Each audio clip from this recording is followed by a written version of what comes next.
For over 130 years, Peoria Unified has been proud to support families in the West Valley. Our schools and programs might look different than how they did then, but one thing remains constant.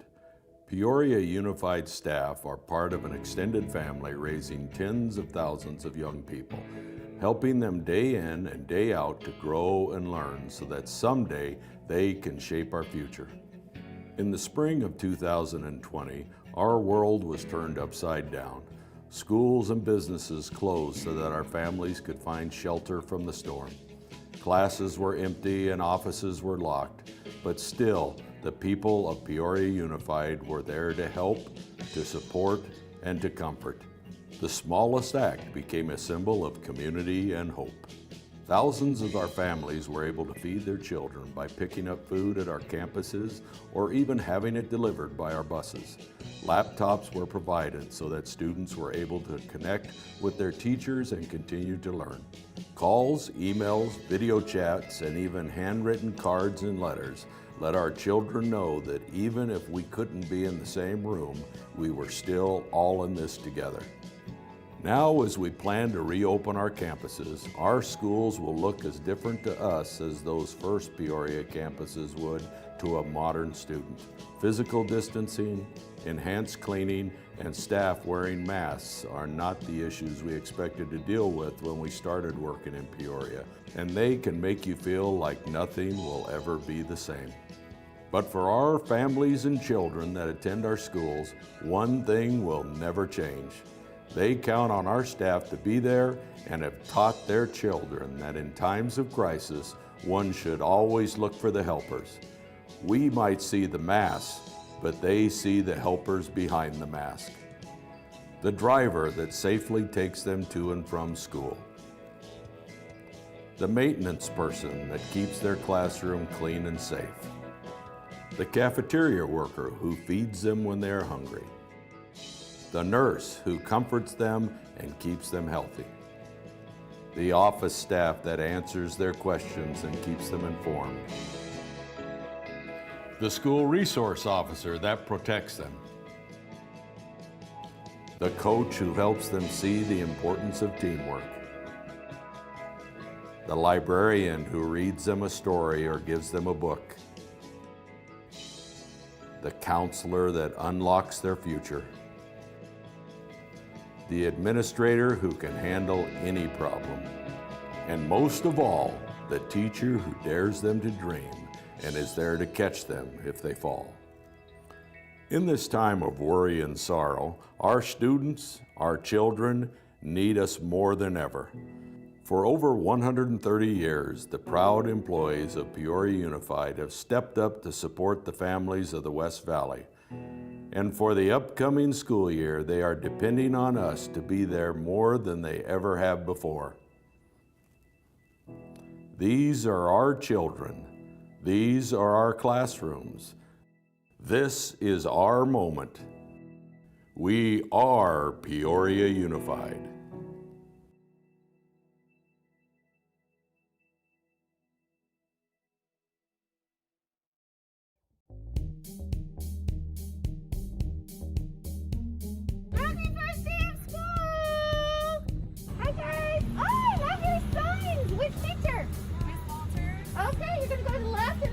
Right at the end, all the way down. Thank you. Hi guys, I love it. Hi, I'm Miss Malloy. Hi, I'm Brenda. Hi, this is Ella. Hi, how are you, Ella? Good. I have a gift for you. This is for you. It has candy and stickers and erasers. Lots of things. Thank you so much. At Zuni Hills, we really felt like it was important for our teachers and our kids to be able to see each other face to face before we embark on this virtual learning journey that's ahead of us. The leadership team at our school asked if we could do this, so we planned it for 3 full mornings. We're going to meet with every single grade level with hour-long drive-ups, and the teachers are going to be presenting the kids and the families with some tangible handouts that are some wonderful resources to help them on this virtual path and to get them started with their school year. So we're really excited to meet those social emotional needs, get to know our families, let our teachers see their students, and get some great pictures for the memory books.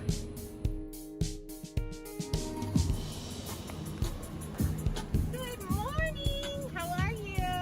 Your hair. Oh my God. I miss your hat. I like your hat.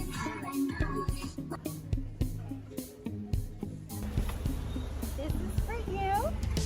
It has some candy and sneakers and erasers. Lots of cool things in there. This is for you. And when I chat with you later today, I won't have my mask on. So then you can see my face and say, oh, that's who she really is, right? Just for you. There's some goodies in there, and there's all your belongings that you're going to need. Let's see, it's hard to get lighting just right. Good to see you, Anson. Hi, I'm Mrs. Walters. You remember me, don't you? Beeson knows me. Hi, Beeson. Just so that we can connect with the students, maybe make a face-to-face contact and let them be excited about kindergarten. Add some normalcy to this kind of hectic, crazy start. Make it a little better for the kids. Carter, I missed you. There's some stuff in there. All right, it was so nice to meet you. We will chat later. I'll pick it up. All right. Bye. Have a great day.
For over 130 years, Peoria Unified has been proud to support families in the West Valley. Our schools and programs might look different than how they did then, but one thing remains constant. Peoria Unified staff are part of an extended family raising tens of thousands of young people, helping them day in and day out to grow and learn so that someday they can shape our future. In the spring of 2020, our world was turned upside down. Schools and businesses closed so that our families could find shelter from the storm. Classes were empty and offices were locked, but still, the people of Peoria Unified were there to help, to support, and to comfort. The smallest act became a symbol of community and hope. Thousands of our families were able to feed their children by picking up food at our campuses or even having it delivered by our buses. Laptops were provided so that students were able to connect with their teachers and continue to learn. Calls, emails, video chats, and even handwritten cards and letters let our children know that even if we couldn't be in the same room, we were still all in this together. Now, as we plan to reopen our campuses, our schools will look as different to us as those first Peoria campuses would to a modern student. Physical distancing, enhanced cleaning, and staff wearing masks are not the issues we expected to deal with when we started working in Peoria, and they can make you feel like nothing will ever be the same. But for our families and children that attend our schools, one thing will never change. They count on our staff to be there and have taught their children that in times of crisis, one should always look for the helpers. We might see the mask, but they see the helpers behind the mask. The driver that safely takes them to and from school. The maintenance person that keeps their classroom clean and safe. The cafeteria worker who feeds them when they're hungry. The nurse who comforts them and keeps them healthy. The office staff that answers their questions and keeps them informed. The school resource officer that protects them. The coach who helps them see the importance of teamwork. The librarian who reads them a story.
Very good. Good evening, everybody. It's great to see everyone, as always, all your smiling masks. So we will now return to regular session and move on to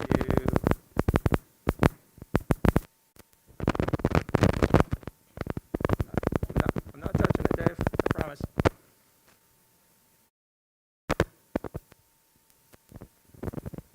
Must be that metal plate in my head.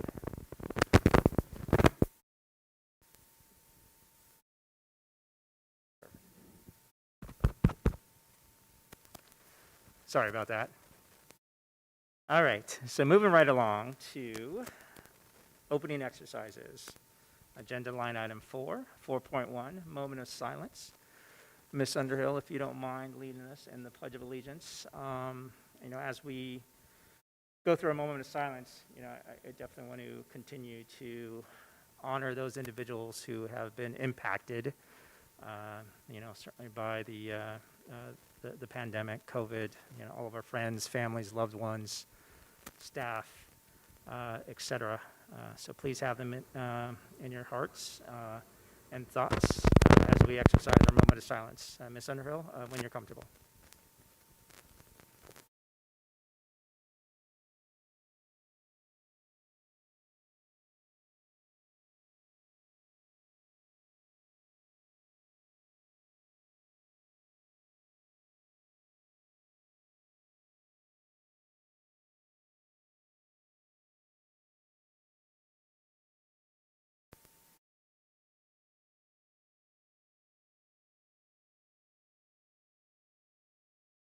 Okay, move it along.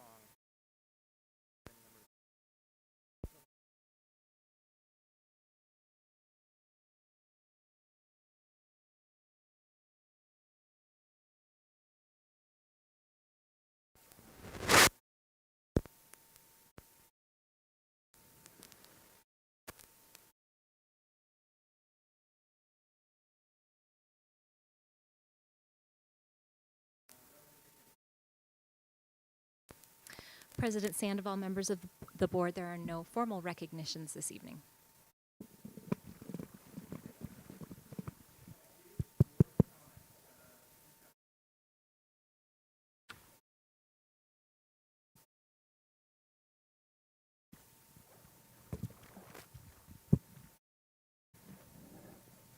I would like to say I have had a lot of involvement with parents, a lot of feedback, a lot of frustration, a lot of, anxiety, and I want to make sure we're doing the best thing for our students and to address our community as a whole. Thank you. Thank you for that, Ms. Stone. Mayor Martinez. Thank you, President Sandoval. Thank you, Ms. Stone, for bringing that up front. Great appreciation and grace and patience, because not able to respond to all of them, as there are a lot. Students' voices are starting to come through, and so grateful. Please, parents, encourage them. Teachers, if kids ask students, please encourage them to email you, us. We can read through them, but the challenge is up front. I cannot respond to all of them as fast as they come in, so thank you for bringing that up. I also am observing parents across the community finding solutions to help each other out during these difficult times. I observe it as well as for teachers, so I want to highlight that. And site administrators, we haven't spoken a lot about you, but I have heard many comments from parents that site administrators, elementary and high school, you are doing a phenomenal job weathering the storm with all the technology challenges, making personal phone calls. And I do see you, hear you, so thank you. I'm gonna do a specific highlight to Liberty High School. If you get a chance, they do their live announcements about all the cool activities, and I don't, there are some specific names, but altogether there's a lot of back work, but kudos to Liberty High School. Please go online and watch their interactions and their joy of working with the kids. And I see the Pledge of Allegiance. I have observed that some teachers and school sites are trying to create some normalcy, and doing the pledge is something why we're all here in the first place. So thank you for doing that.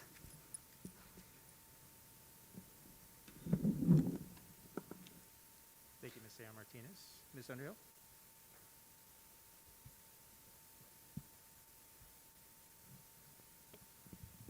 I just would want to echo the sentiment of Ms. Doan and Ms. Seher Martinez of the people that have sent in comments. It really, I appreciate, regardless of the perspective, just having that information and that interaction from the community. And I also appreciate the folks that send in, resources and and information and data and links, because I feel like, you know, you can tell that people really feel like it's their responsibility to take care of our community as well. So thank you for that, and of course, thank you to all of our staff and everything that they're doing. Thank you, Ms. Underhill. Ms. Pingarelli? I also just wanted to say thank you for everybody that sent emails, and keep them coming. I would like to see people email us in times where it's not so difficult also. So thank you. Yeah, thank you for that. And I would agree with the sentiment of all my fellow board members.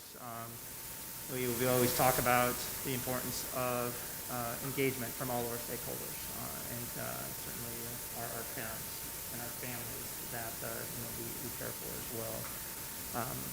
It's just invaluable, and I want to make sure that everybody understands that we absolutely are reading those emails and taking them to heart. And again, it just allows us to be more informed, as we make over for that. I did have the opportunity to visit a few sites this week. One of them was Sun Valley. I'm actually presenting their brand today, and I was able to experience different sections from kindergarten to fourth grade, and it was really kind of neat to watch the engagement from the students and how they're leveraging the technology to still interact, with their teachers. Ask questions. There was one of the social studies class, and the student towards the end, it was really cute. I mean, it's fourth grade, and she just asked, "Can I call you via?" I just have a couple questions. So it was just really neat, really great, and the ability to still questions answered in a very fluid way. So it was Ms. San Martinez, I believe, was one who brought up just making sure that we acknowledge all of you here. One of the comments, one of the sites that I attended, it was from a site leadership, and this individual basically stated how they have felt very welcome by PUSD. Not just welcome, but just the alignment that they felt they had with the values and beliefs of the district office, especially as we're going. But just think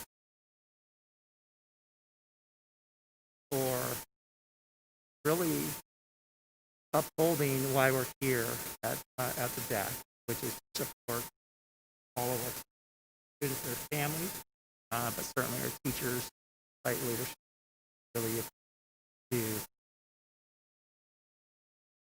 allow you to throughout. Thank you. All right. That said, moving on to superintendent comments. Dr. Reynolds.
Check, check.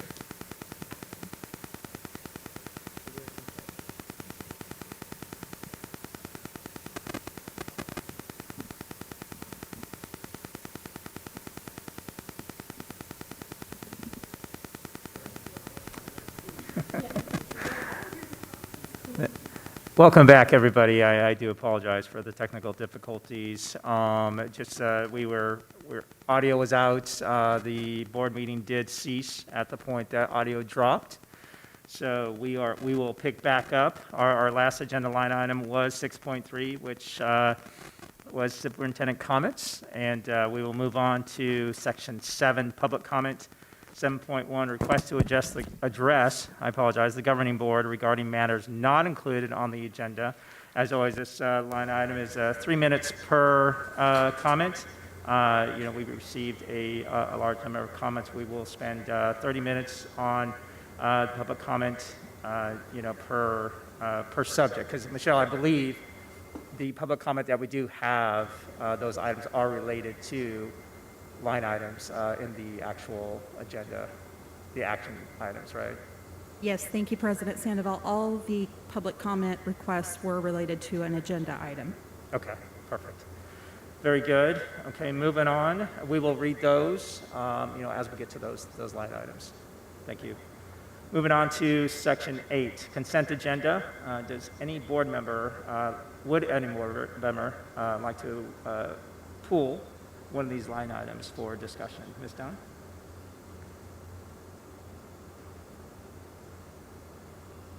Turn on no. Thank you. Ms. San Martinez? No, thank you. Ms. Underhill? No, thank you. Ms. Pingrelli? I don't have any items either.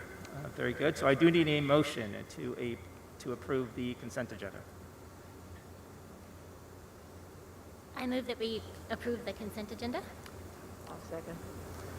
Ms. Contra, we have a motion by Ms. Underhill and a second by Ms. Stone. Board members, please cast your votes.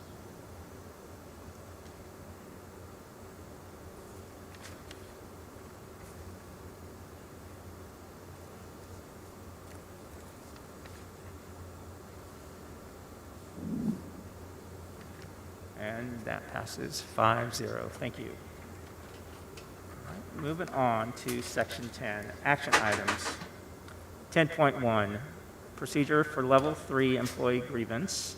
1, appoint a hearing officer to hear the grievance and make recommendations to the governing board. Or 2, set procedures and date for hearing of the grievance by the board. I do need a motion for this line item. President Sandoval, Yes, Ms. Martinez. I would like to move that we appoint a hearing officer to review the Level 3 employee grievance and to issue written findings and recommendations to the governing board related to the grievance. I also move that we appoint Tom Pickrell, Don Peters, and Candace Pardee in that order, depending on availability and with no further action of the governing board. I also move that the appointed hearing officer have the discretion to determine the procedures for how he or she shall review the grievance. The governing board is not requiring a live, in-person hearing. The hearing officer may, in his or her discretion, interview witnesses and parties ex parte. The hearing officer also may review the grievance on the written record without taking additional evidence, or may take additional evidence and/or argument in his or her discretion. I do need a second for that motion. I second. Any discussion on this line item, Ms. Stone? No. Ms. Martinez, any additional? Based on the options provided, I recommend the motion. Okay. Ms. Underhill? Good? Ms. Springer? Good? Okay. Very good. Board members, please cast your votes.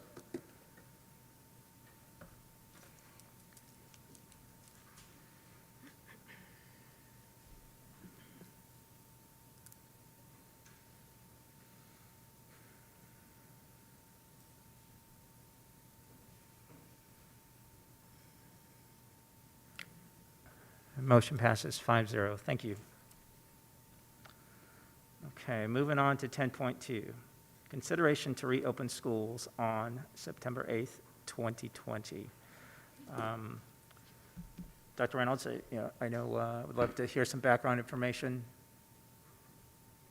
And I know we have public comment that's tied to this as well, so we definitely want to hear that, in this line item also, and certainly get board, feedback and discussion before we move forward with this particular line item. So, Dr. Reynolds?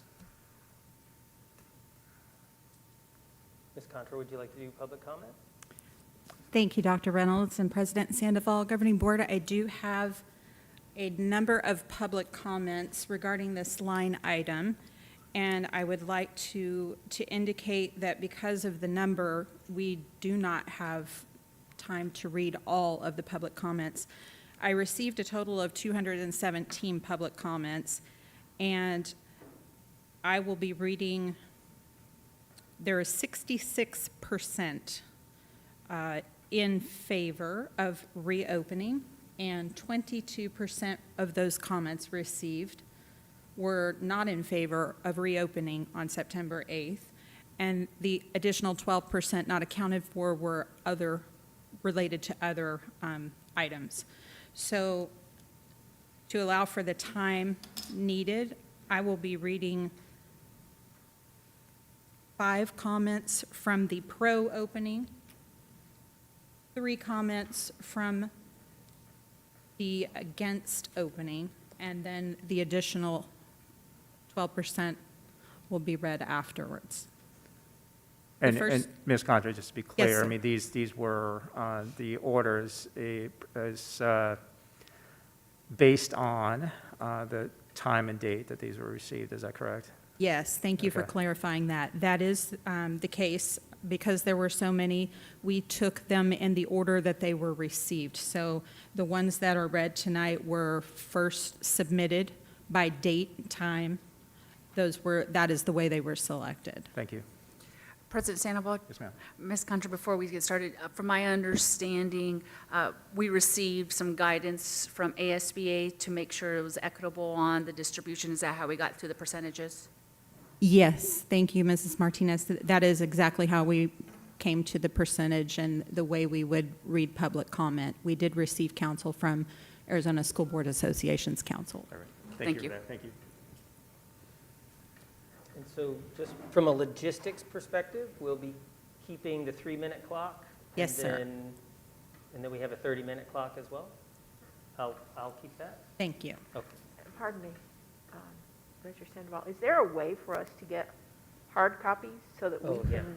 Oh, Ms. Stone, I apologize. Yes, each one of us will receive a hard copy, and in addition to that, every single one of those public comments will be posted on our website. Thank you. Do I have that correct? That is accurate. Yes, I do have copies of all the public comments for each board member, as well as when the minutes are posted, I will be posting an attachment so that the public comments are available for public review, all of those. Thank you so much. Thank you, Ms. Stone.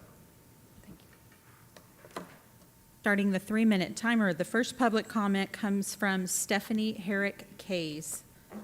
Dear Governing Board members, I am a parent of a kindergartner at Peoria Traditional School and a graduate of the PUSD system. The learning experience we are currently facing is not a system designed for the success of kindergarten students or their parents. My kindergarten son is expected to be active in 4 different online platforms: Microsoft Teams, Florida Virtual, Student View, and iReady. None of these platforms are linked together, and the parents are receiving information from different teachers about different ways to do things. At our house, we had to create a weekly calendar to separate what needs to be done, when and how, just to keep all the information straight. On this calendar, we have also had to break down which parent will be with which child at what time, as our kindergarten son does not know how to use any of these resources, as he's never been expected to do any of this previously. We feel it is important that our child attends all the live meetings as much as possible, and we have been setting this as a priority in our house. That being said, both my husband and I work full-time, so this has been a challenge.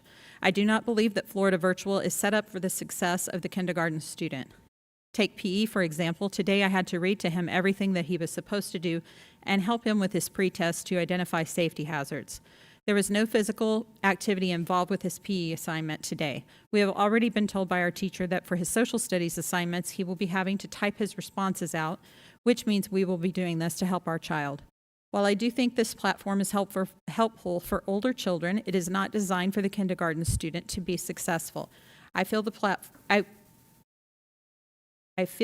platform is helpful, I feel it would be better if we were given worksheets on the topics and had mini lectures from his teachers instead. This lecture could be recorded or live so students and parents have the opportunity to do so at their own pace.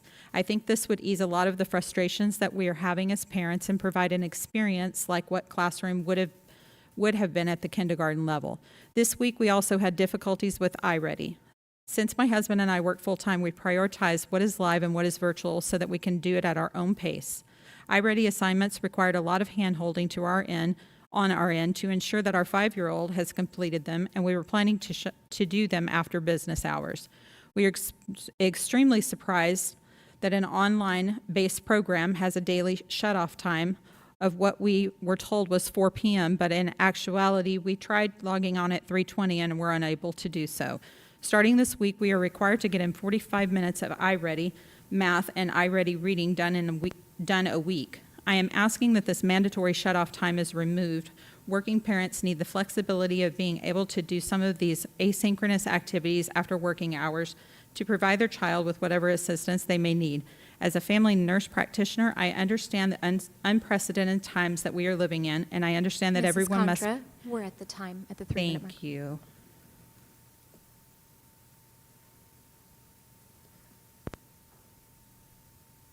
Next public comment comes from Samantha Pottle.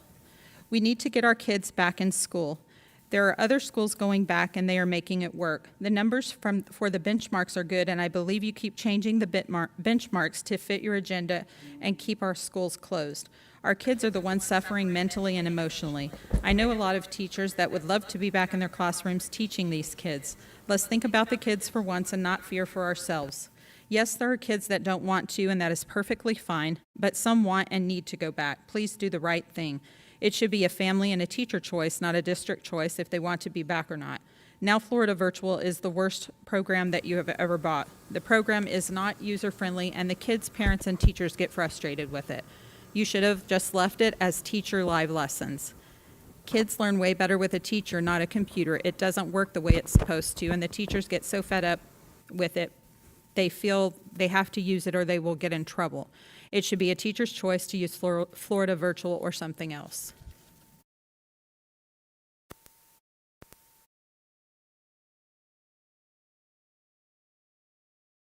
The next public comment is from Angie Mata. Thank you in advance for listening with open ears as you get ready to discuss and make really big decisions that will affect many. I empathize with the burden of having to appease so many varied groups of opinion on whether students should return to in-person learning, but I strongly believe that schools need to be opening for the vast majority of those who want to go back. There are plenty of options for those who do not feel it's safe enough yet, but the science doesn't support those feelings. I prefer facts over feelings, and that is where we are counting on you, the governing board, to not get swept up in feelings, but instead look at the overwhelming research that shows children represent such a minuscule threat for passing COVID on to their peers or adults. I have a daughter in nursing school now and a sophomore at Liberty. I am grateful I am not in the position of many of my friends who have young children, work either outside or inside the home. Either way, it's stressful and not an ideal environment for anyone. For young kids, online learning is brutal. Kids are meant to move, interact with their peers and their teachers, not be staring at a screen for hours on end. The damage to their eyes, behaviors, etc., is one that we may not see effects of for years, but no doubt we will experience them. My personal experience is with the teens, as I have many at my house, or used to, as well as my daughter.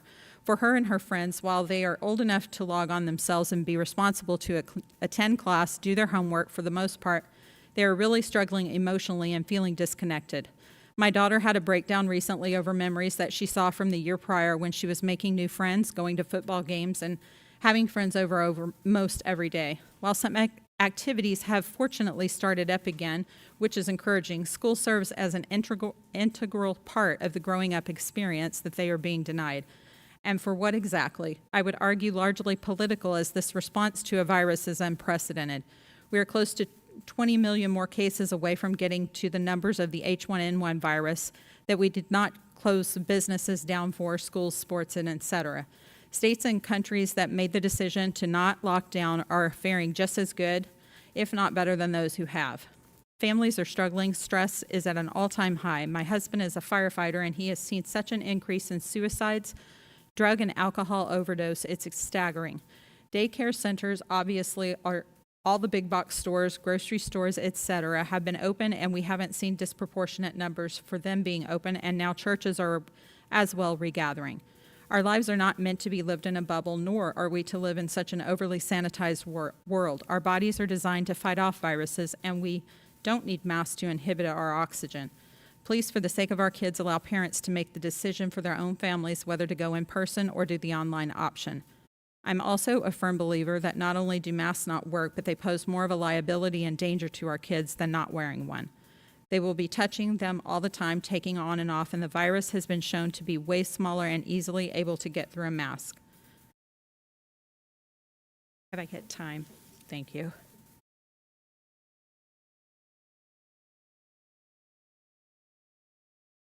The next public comment is from Danielle Wiley. I am addressing you today to ask you to please reopen the school as soon as possible. I have 2 students at Liberty High School, and I'm also a former teacher from the district. Like many, I spoke at the last governing board meeting in favor of reopening by submitting a comment form.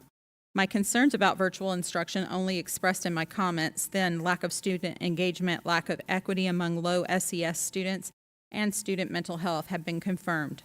Students, especially at the upper levels, 6th grade and up, are not engaged with their learning and are in fact doing very little learning.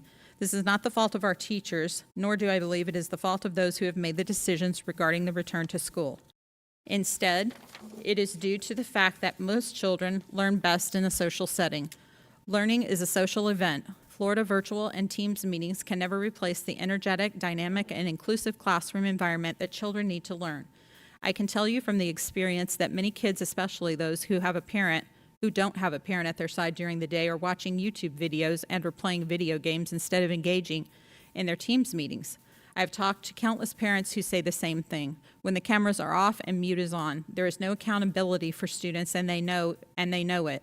At-risk students who require early, intensive, and consistent intervention are also not being adequately served.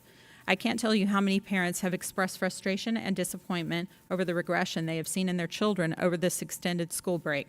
These children need help that only their highly qualified and dedicated teachers can provide in person. Additionally, the last thing most parents heard from the district is that school will be starting back in person on September 8th. Whether or not that is actually the last thing PUSD put out to families, it is what they think. Many took it as a hard and fast date because the board voted on it and the district put the info out. It's also been all over social media and relayed through personal conversations. Many people think school will start back up on the 8th. When and if it is delayed, I believe there will be a severe backlash against the district. Angry parents and community members don't vote for bonds and overrides. Why would they vote to give schools more money when they have been closed for 6 to 8 months? This is not my personal opinion. I want to support our schools financially. However, many parents will find it very difficult to justify a yes vote for a school that says no in-person learning. The numbers in Arizona are not just trending downward, they are dropping rapidly. Over the weekend, there were less than 550 new cases of COVID-19 in the entire state. That's only 225 per day. Those are the kind of numbers we were seeing during the lockdowns. Our communities and families are taking this seriously and working hard to prevent the spread of COVID-19. We have come so far and worked so hard to do our part so our kids can return to school. By the date of the governing board meeting on August 27th, we will very likely fall into the moderate category for percent positive and number of cases benchmarks, and in the mild category on the COVID-like illness benchmark. Mrs. Contra, we're at the time. Thank you.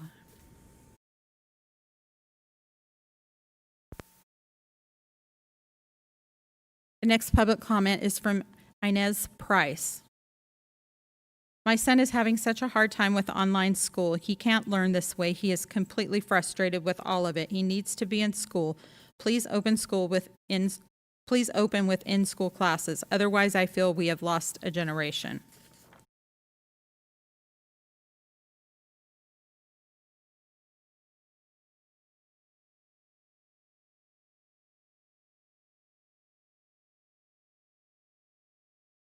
The next public comment is from Holly Hallgate. Good evening. As a PUSD parent, educator, and voter, I am concerned about the discussion to open school buildings while there are zip codes not yet meeting the health metrics necessary to be deemed safe to open for on-ground instruction. I am deliberate by saying school buildings and on-ground because school is in session and teachers are teaching daily to students who are home safely attending school. In my 20 years as a teacher, I never expected to be teaching wearing a microphone at my desk in my living room. However, I am as our educators district-wide.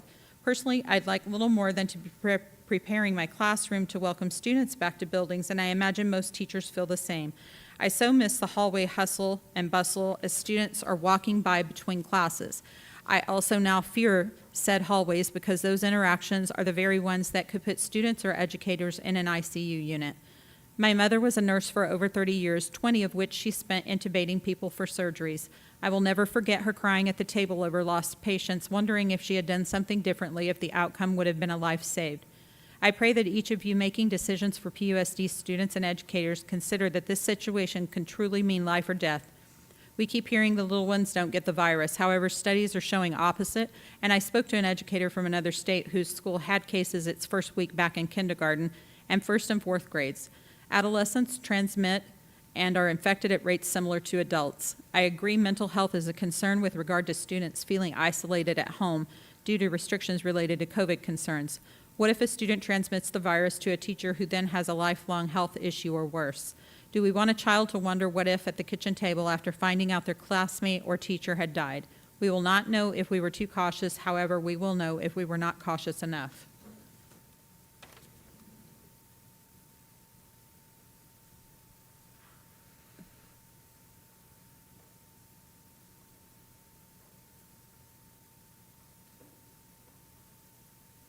The next public comment is from Sierra Perez.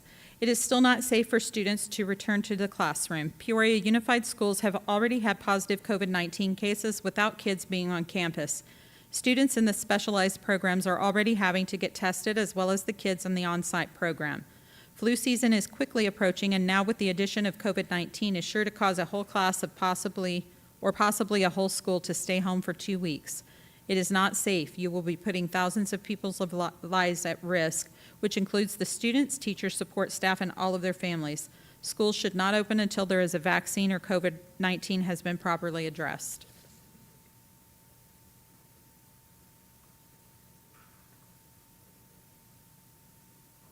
The next public comment is from Sharon Amon. Please follow Arizona Superintendent of Instruction guidelines. Please follow the metrics. No one should be swayed by hearsay or opinion when lives are at stake. Children are incredibly adaptable. They will catch up, learn, and grow even if they must wait a while. There is no rush when lives are at risk. Please spend the money to keep children and teachers safe in preparation for their return. Painting arrows on sidewalks will not safeguard children. Schools need more.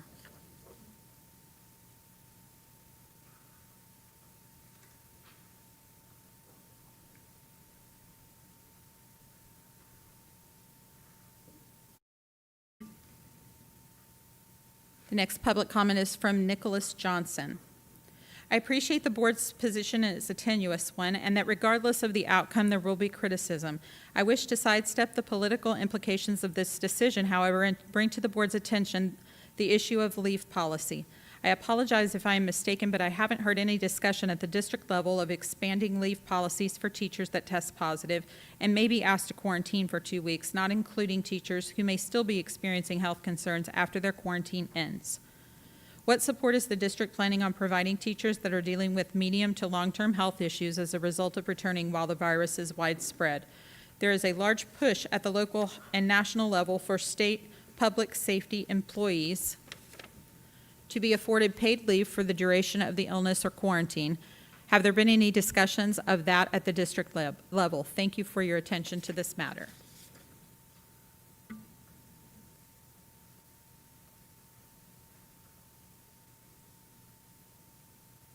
The next public comment is from Carrie Cockrum.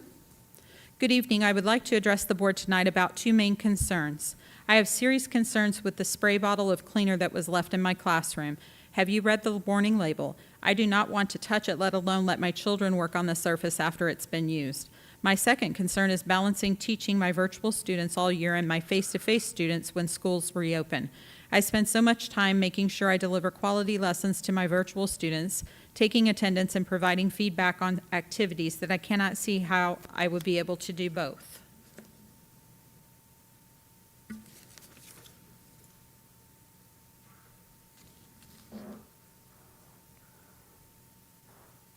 President Sandoval, that's all of the public comment that was allotted to this line item. The remainder of the public comment would be related to 11.1. Okay, what I would like to consider, because I believe we still have some time left in the 30 minutes. It looks like we have about 12 minutes. Is that right, Dr. Reynolds? Or 13 minutes. So, I mean, if each one is limited at 3. I mean, if we can go in the same order and read, I don't know, 211. Does that make sense? Yes, sir. Okay, thank you. Absolutely.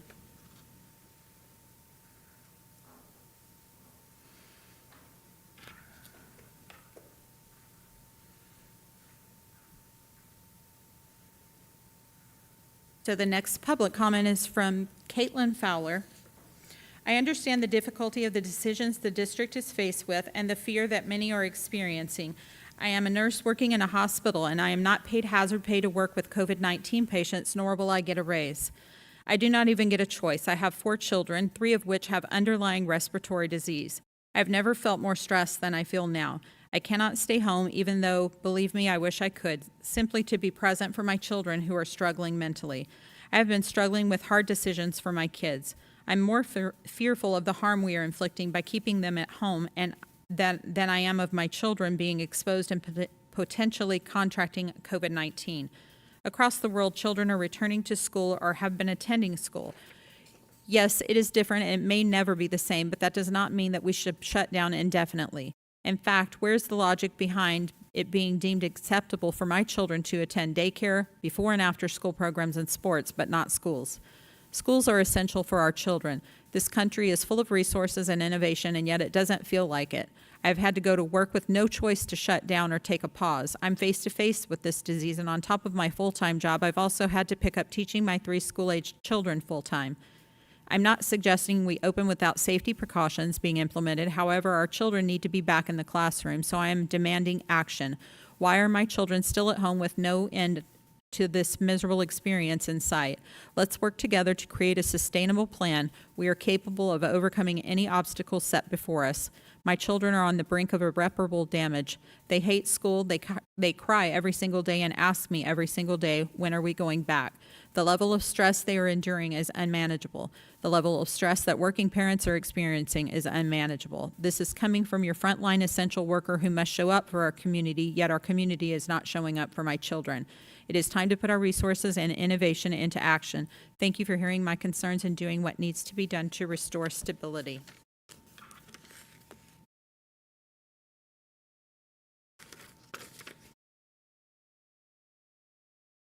The next public comment is from Lynette Yazzie.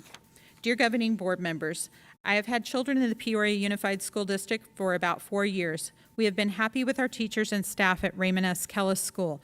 My frustration as a parent, though, have come only recently when my kids were required to use Florida Virtual with distance learning.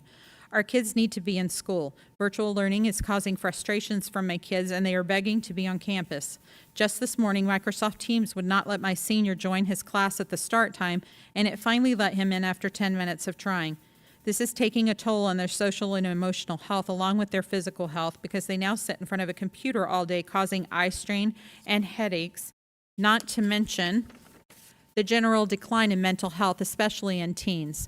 This is a delicate age group, and not having any kind of outlet is daunting for them. I urge you to look at the big picture. COVID-19 positives have been declining, and our kids have been home for over 5 months.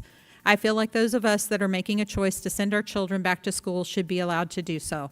I understand that not everyone is comfortable, and that's okay because they still have the virtual option if that is what they feel is best for their family. For the rest of us, please allow the kids to return in person learning in September. Thank you for your time.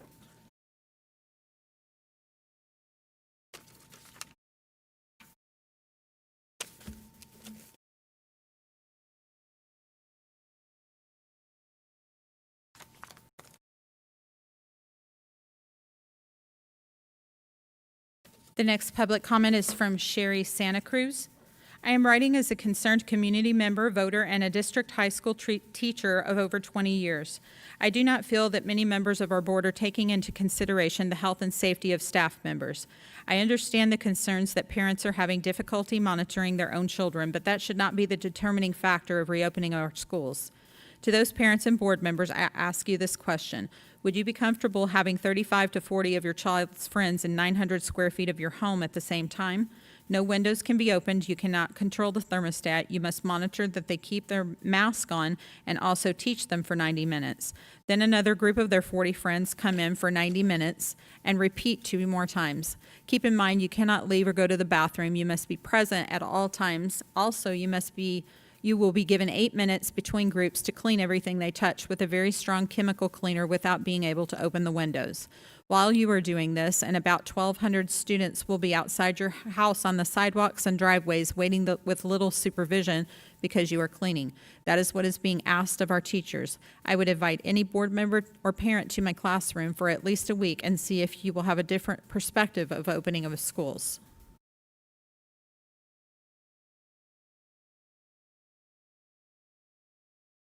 The next public comment is from Tony Gale. I am a concerned voter in the city of Peoria, a resident of the school district, and an employee. I am extremely concerned about the return to school for in-person learning. There are too many factors that I believe have not been thought out enough. How will it be possible to have social distancing with class sizes greater than 30? Will mask wearing be mandatory? What will happen if a student refuses? How is the health and safety of teachers being addressed? What about their family members? What is the criteria for returning to virtual learning if there is an upswing in COVID numbers? What are the logistics of going from in-person and then back to virtual? How will teachers successfully teach in person and virtual at the same time?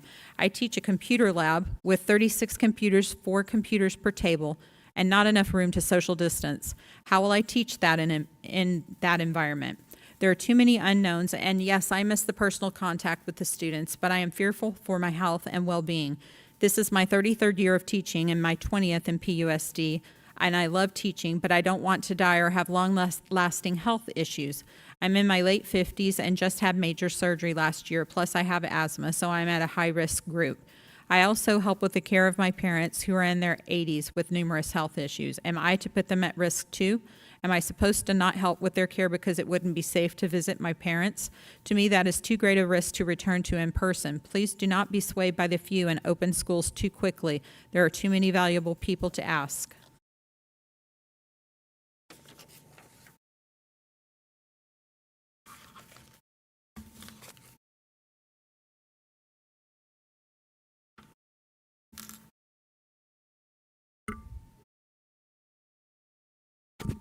The next public comment is from Chelsea Gonzalez.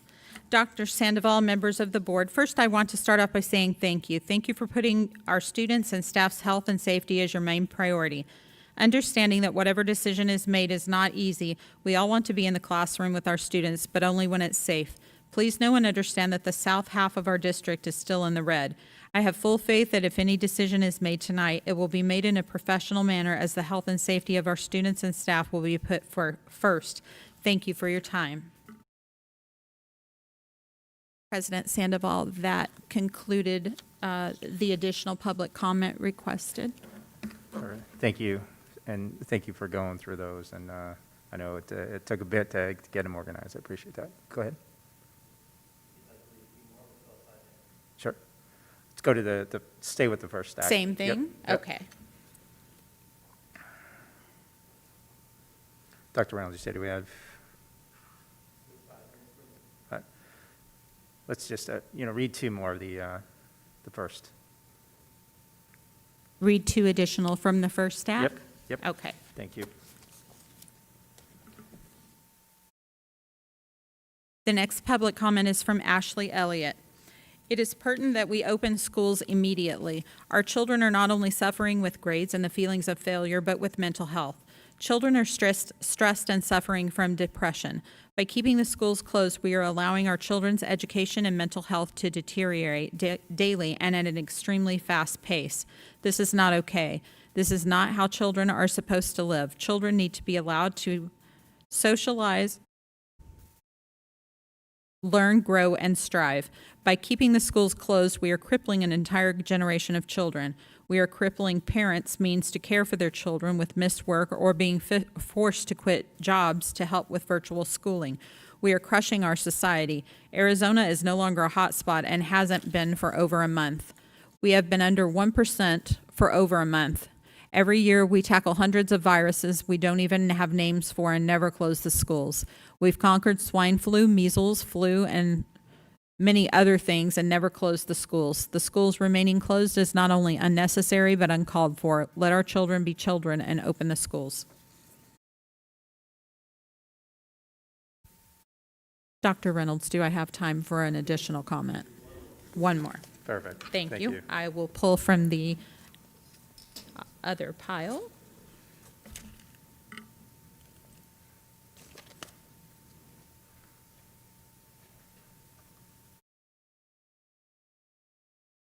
The final comment is from Benjamin Pitts.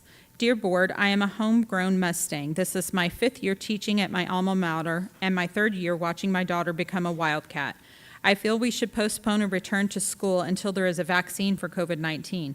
My students have been learning through my instruction, and my daughter has been making progress as well, thanks to her amazing 3rd grade teacher. Our district has the best teachers around, and we will adapt to a 100% online model. Have faith in our parents and teachers and do what will keep us safe.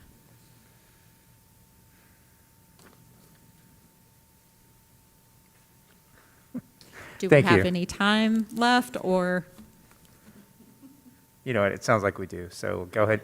3 minutes left, perfect. 3 minutes left, We get, okay. get another one in, thank you. The next comment is from Michelle Downey. I am the single mother of a child with autism that has been a student in PUSD for 10 years. Please do not open schools up yet. It is too soon. His grandparents helped me with pickups from school, and they both have health issues. I am concerned with my son getting COVID and being sick for the rest of his life. I am also concerned that he could make both parents sick, which will surely lead to death. Too many people are still not following wearing masks, including your employees that are already back in person. Please do the right thing and keep the district closed.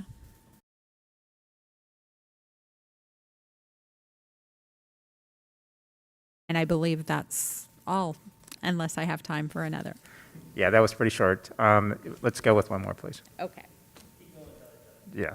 Okay.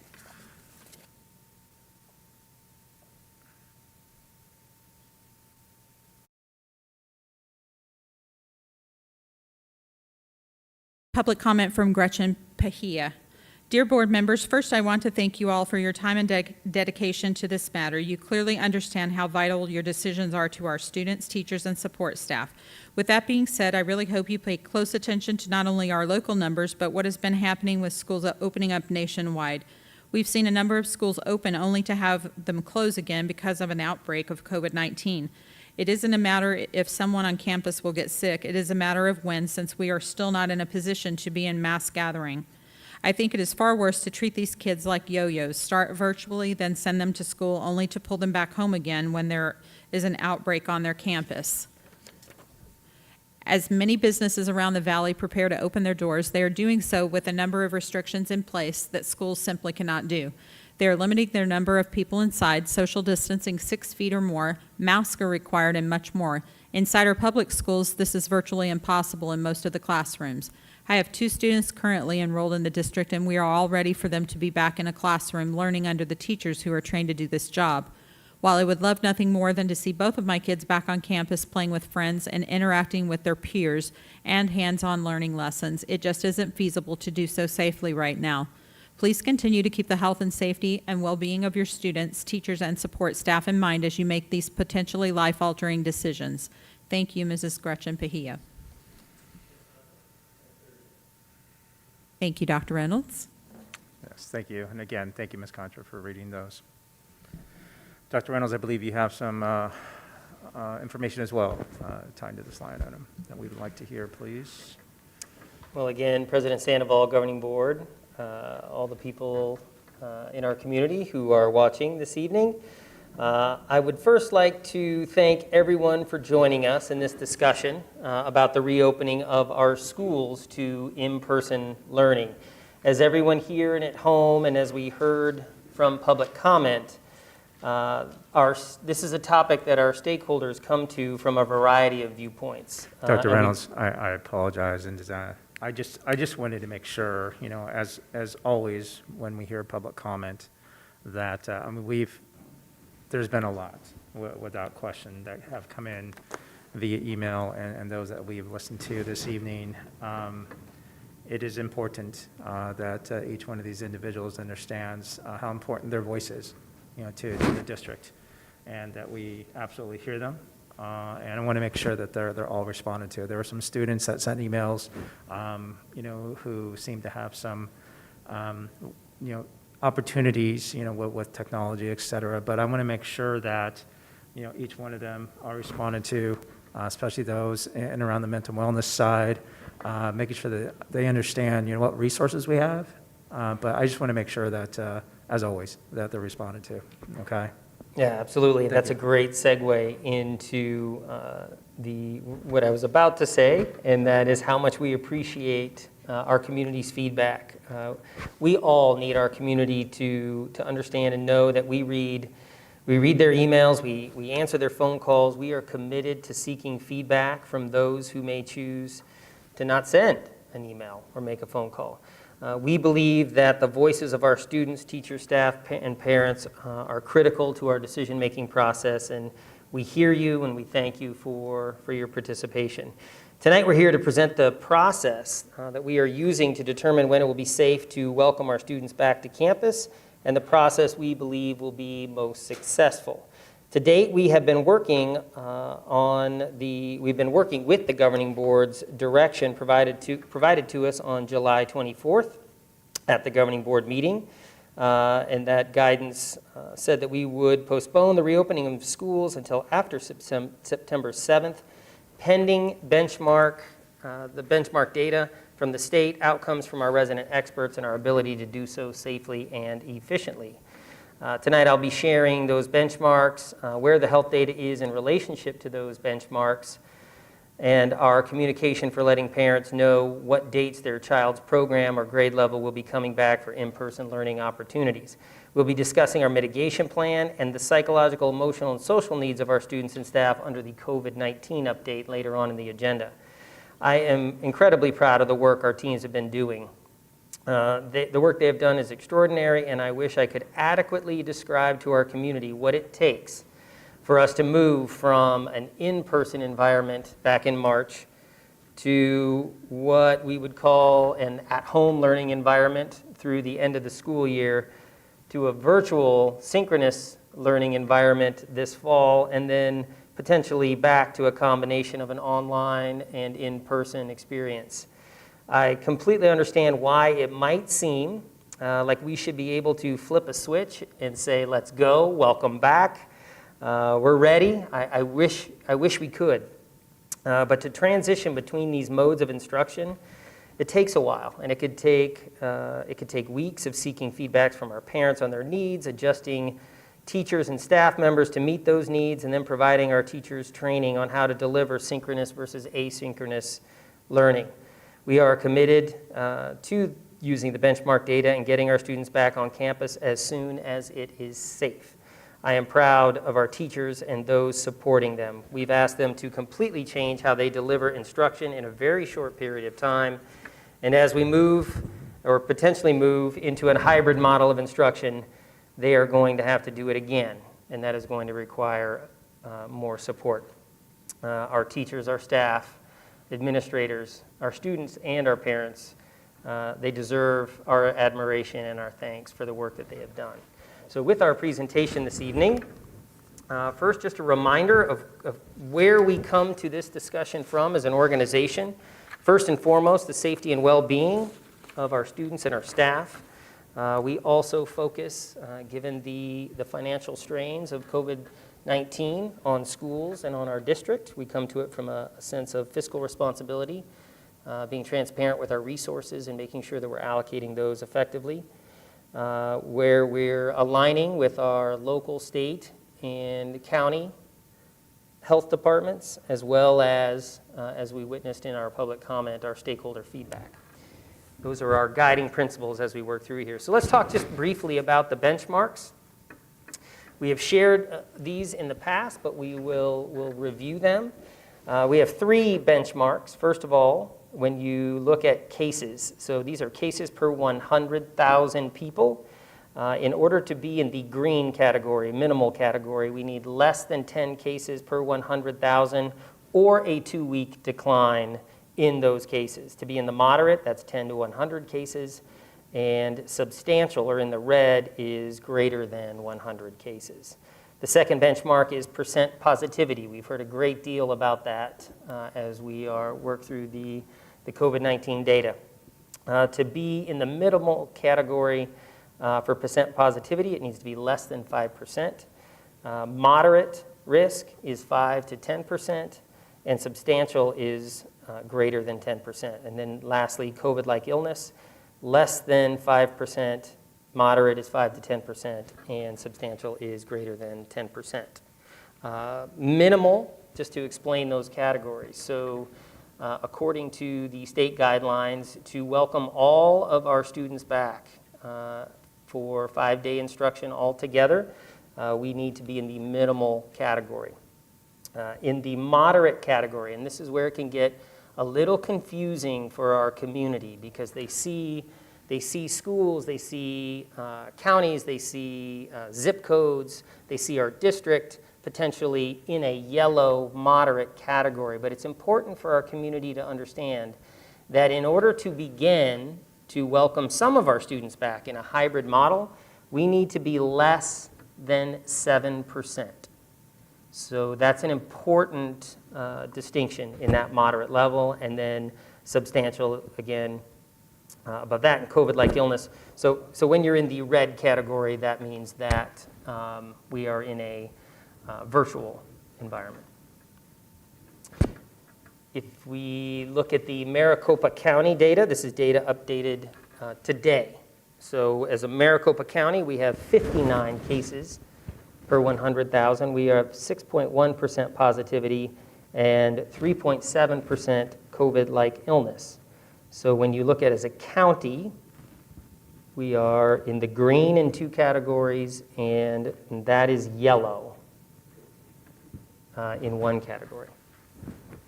If you flip over and you look at the Peoria Unified data, we have 3 visuals here just for you to take a look at. And you can see that we are absolutely trending in the right direction in cases per 100,000, in positivity, and in the hospital visits.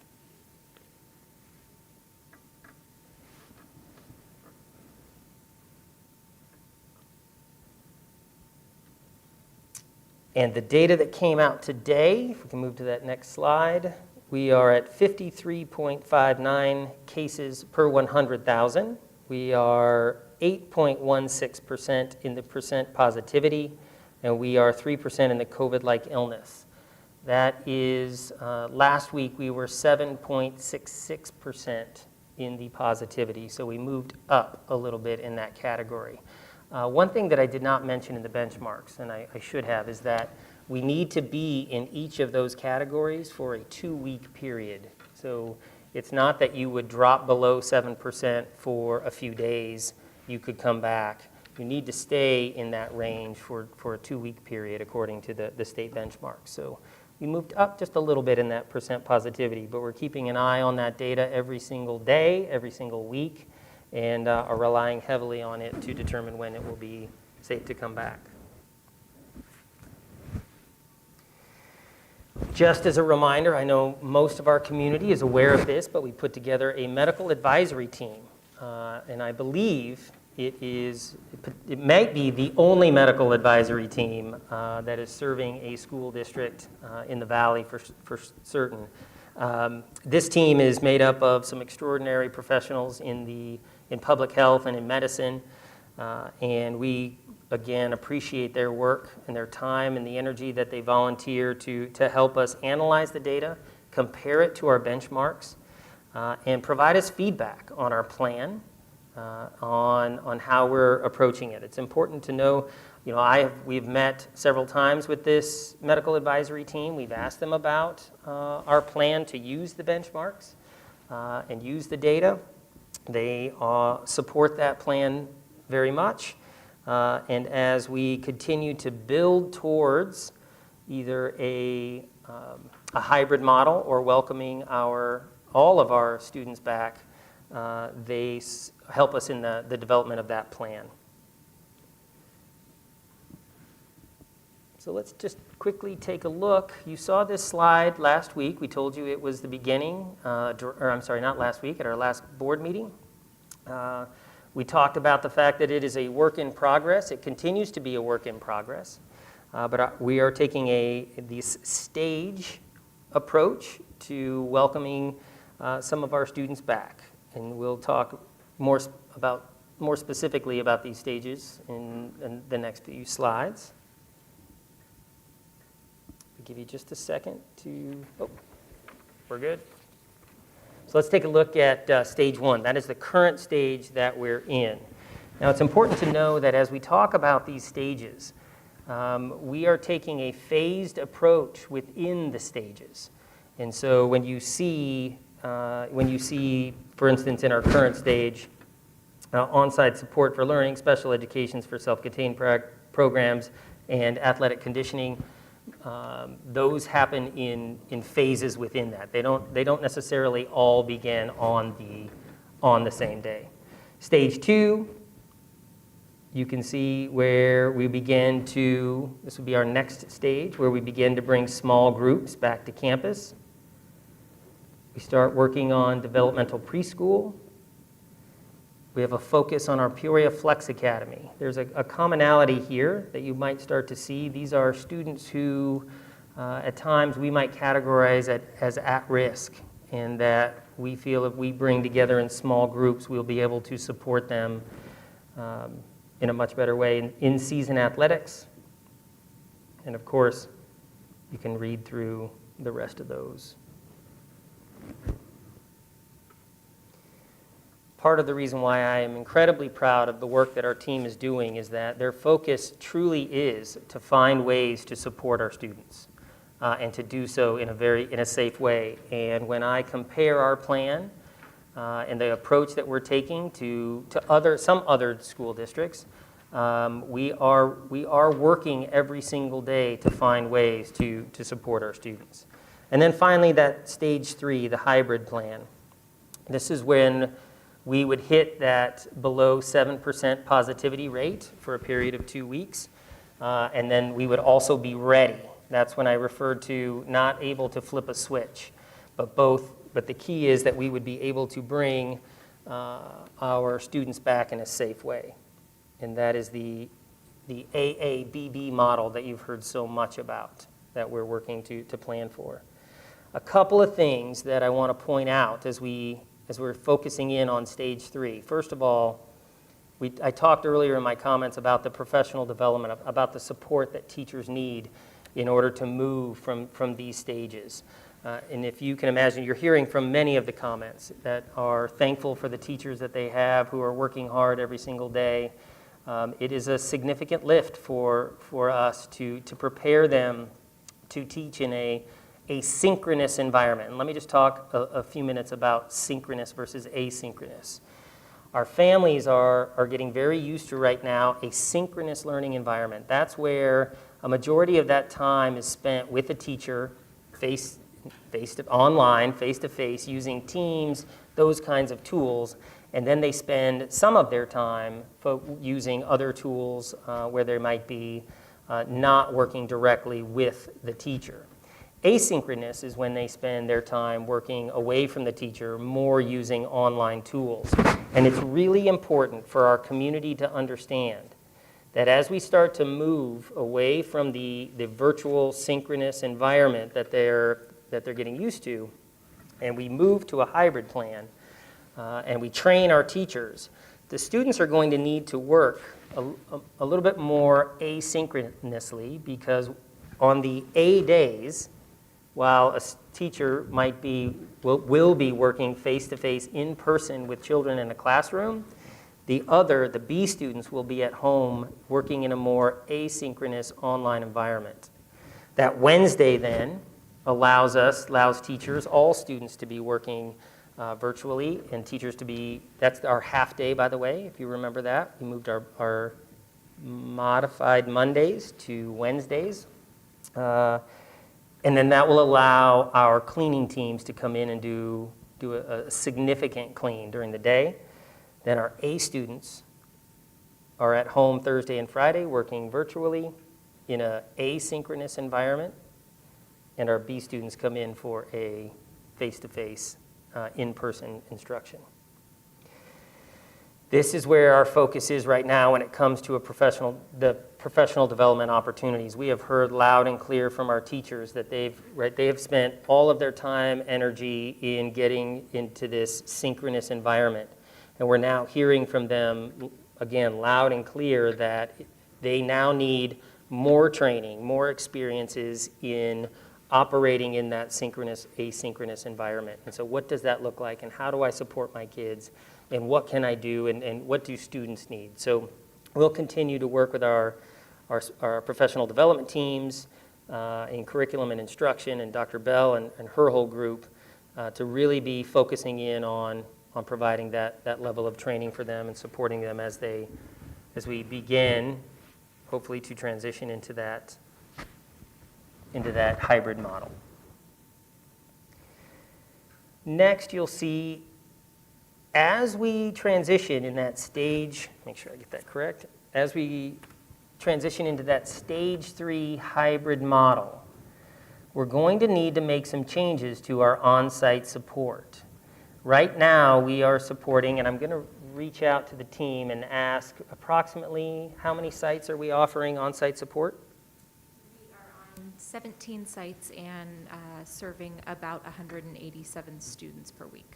Thank you. So that was serving 187 students, and you said 17 sites. Those sites are being staffed with employees, people who are caring for children who have, in many cases, other responsibilities that we have moved them to. When we come back to a hybrid model, those staff members are going to need to return to the jobs that they traditionally have. And so we're not going to have the same amount of people to be able to run the 17 sites. So right now we're looking at condensing those sites down. We think we can successfully operate 3 sites where we could bring those 187 students to 3 sites, split them up. We do understand that could end up being a hardship for some of our families, but in order to safely do that, we're going to need to explore consolidating those sites. And then lastly, our communication plan. How we plan to communicate to our parents, our students, our teachers on our next steps and when those will take place. Of course, the very best resource that parents and our community members, students, everyone has is our website, our PeoriaUnified.org return to school, /return to school. There they can find all kinds of information about how we plan on returning. But we know that it's very important that we communicate often and accurately. And so as we continue to move towards that hybrid model, we will be directly communicating with our families, specifically on when their children will be returning to different programming, as well as the hybrid model or the potentially returning in a green format. Our goal is to let our families know the specifics. And when I say the specifics, I mean there are still some things we are working through. For instance, if you look back at and you don't need to, well, I guess maybe you do need to flip the slides. If you look back to stage 3, we talk about a hybrid model for in-person instruction with a priority support for K-1. Another thing that we heard this evening, as well as we are hearing in emails, we're hearing in our phone conversations and people who are out in the community, our youngest learners are struggling with this online, virtual, synchronous, asynchronous environment the most. We know that. And so we're working through some scenarios, trying to figure out how we can provide even additional support in that hybrid model. But there are still some things we need to figure out. And so when we are able to determine how much support we can provide those K-1 students, then that helps us know, all right, when it's time to come back in a hybrid model, if we phase this in and we start with our youngest learners, do we need to start with K-1? Can we start with K-3? Then move to 4-8? And so we're committed by the end of next week to start putting some timelines, right? As you saw with our date, the clock hasn't started ticking for that 2-week period because we haven't gotten below 7%. And so we'll start putting some timelines in place so parents can start to compare the data and they can start to see, all right, right now we're not 2 weeks away, but maybe next week we will be. And then what does that start to look like as far as which children will be coming back at which phases in those stages that we have. And so with that, our team is here to answer any questions that you may have, to help clarify or help provide more information for our community.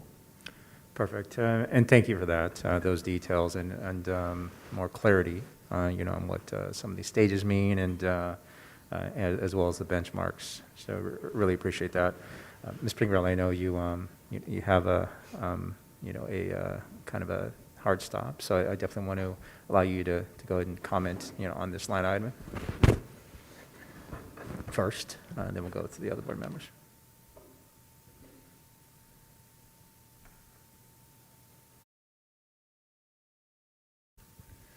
Well, thank you very much. Yeah, I have to leave at 8 or a little after, so I appreciate it.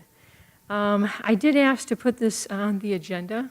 Well, for one thing, I believe that the schools need to be open and by the 8th. But the other thing is the parents have been emailing us, and they think that the schools will be open on the 8th. And I think the governing board needs to give guidelines and their perspective, just so that parents can make their tough decisions. Benchmarks are guidelines only. This is a novel virus. There are no experts on this particular virus. It changes. I mean, we're changing and adapting as we have experience with the virus. More therapeutics. Like I said in our last board meeting, the parents are struggling. The parents that have to work, it is difficult for them. I mean, some of them have to give up jobs. I mean, we've gotten all the emails. Working on weekends in order to take off time through the week. We had a ton of information on virtual learning, and the Florida virtual is not working, as you'd said, for the younger ones.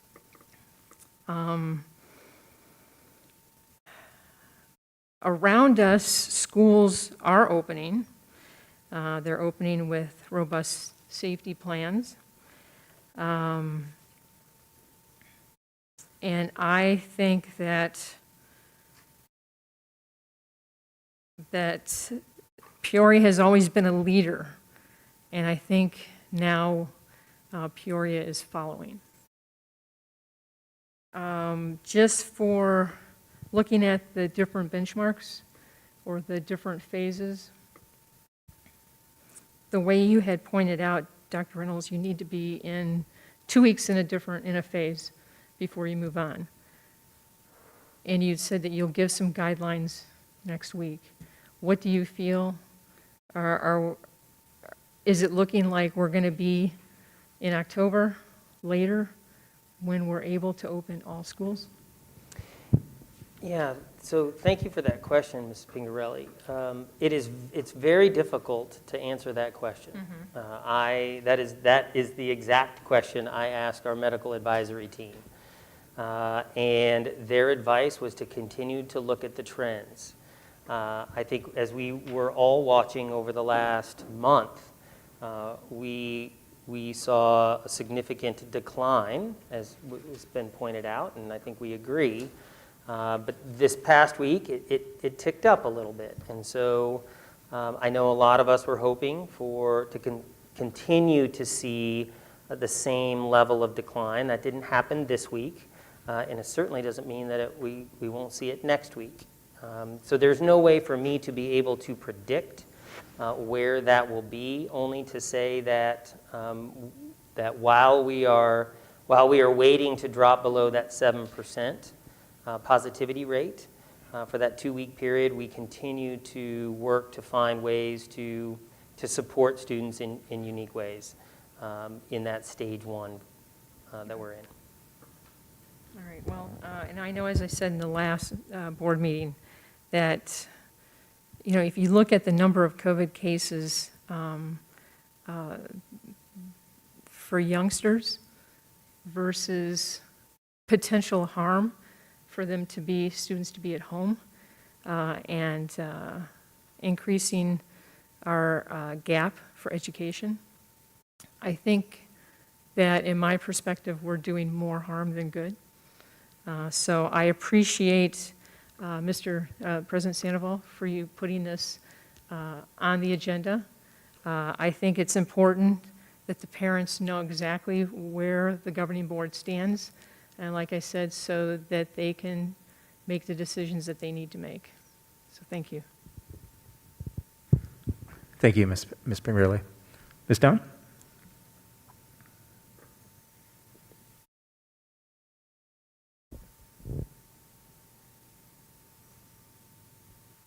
Well, I think I made myself pretty clear last board meeting.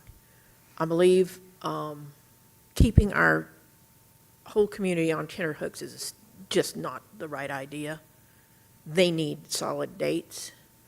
These children are not learning. They're not.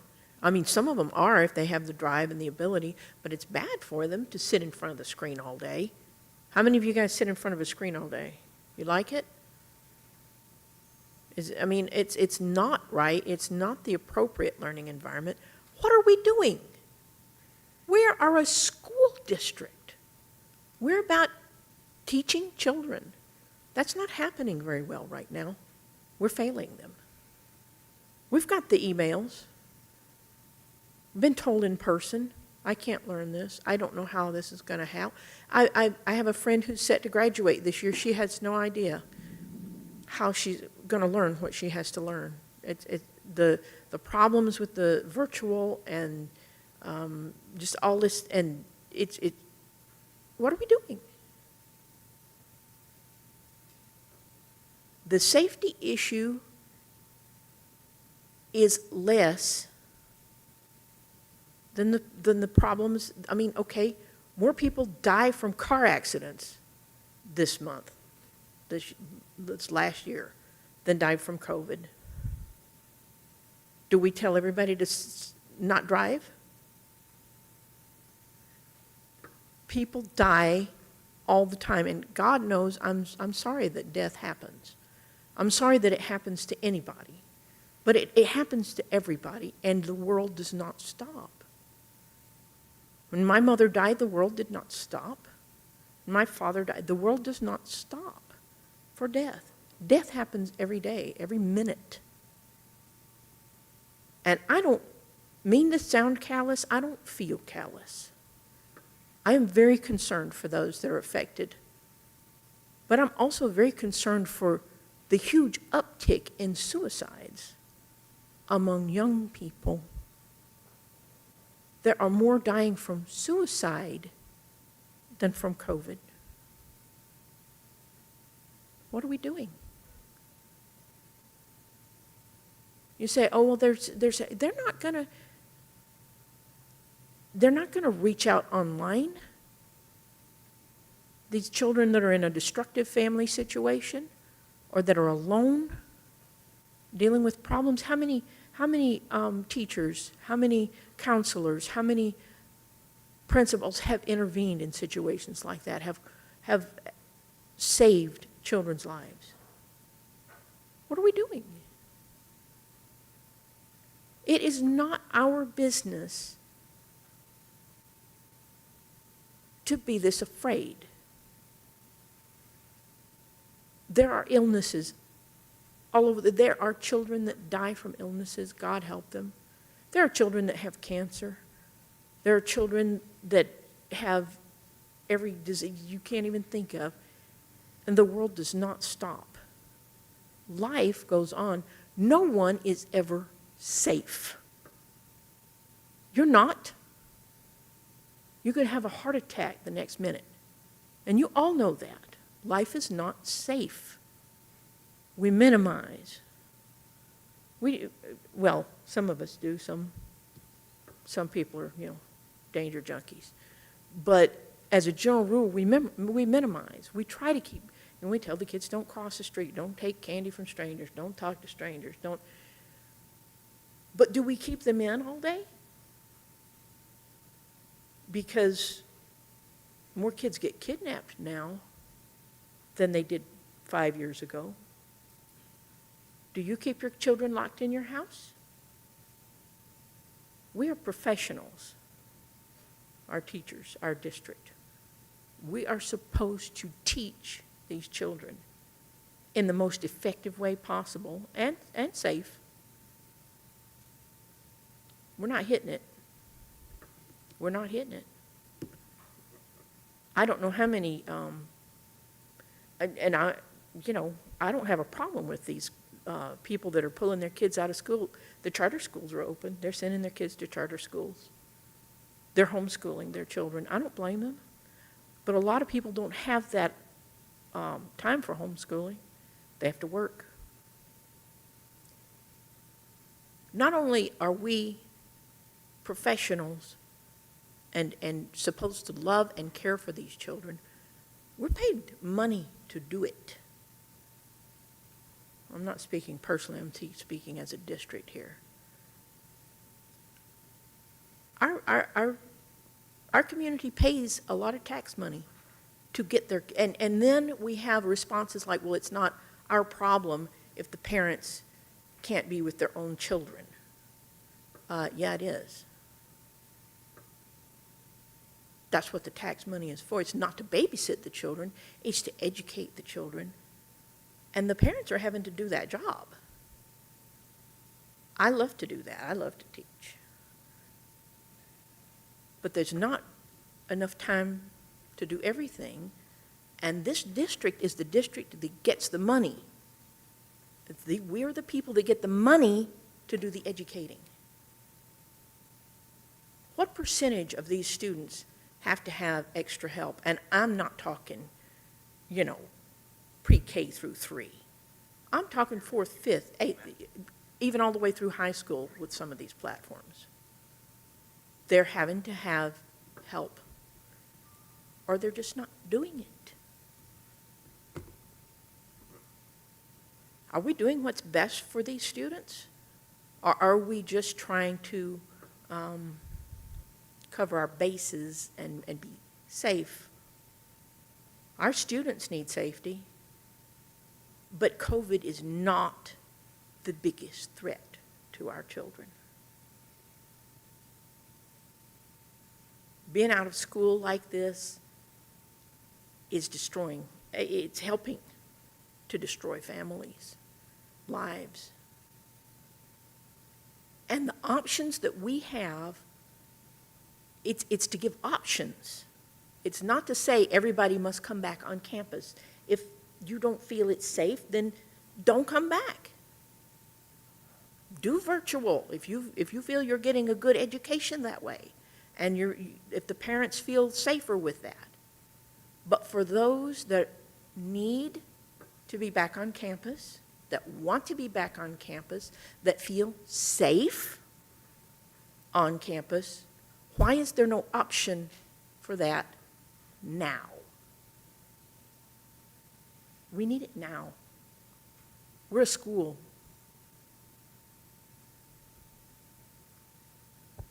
Thank you. Thank you, Ms. Stone. Ms. San Martinez?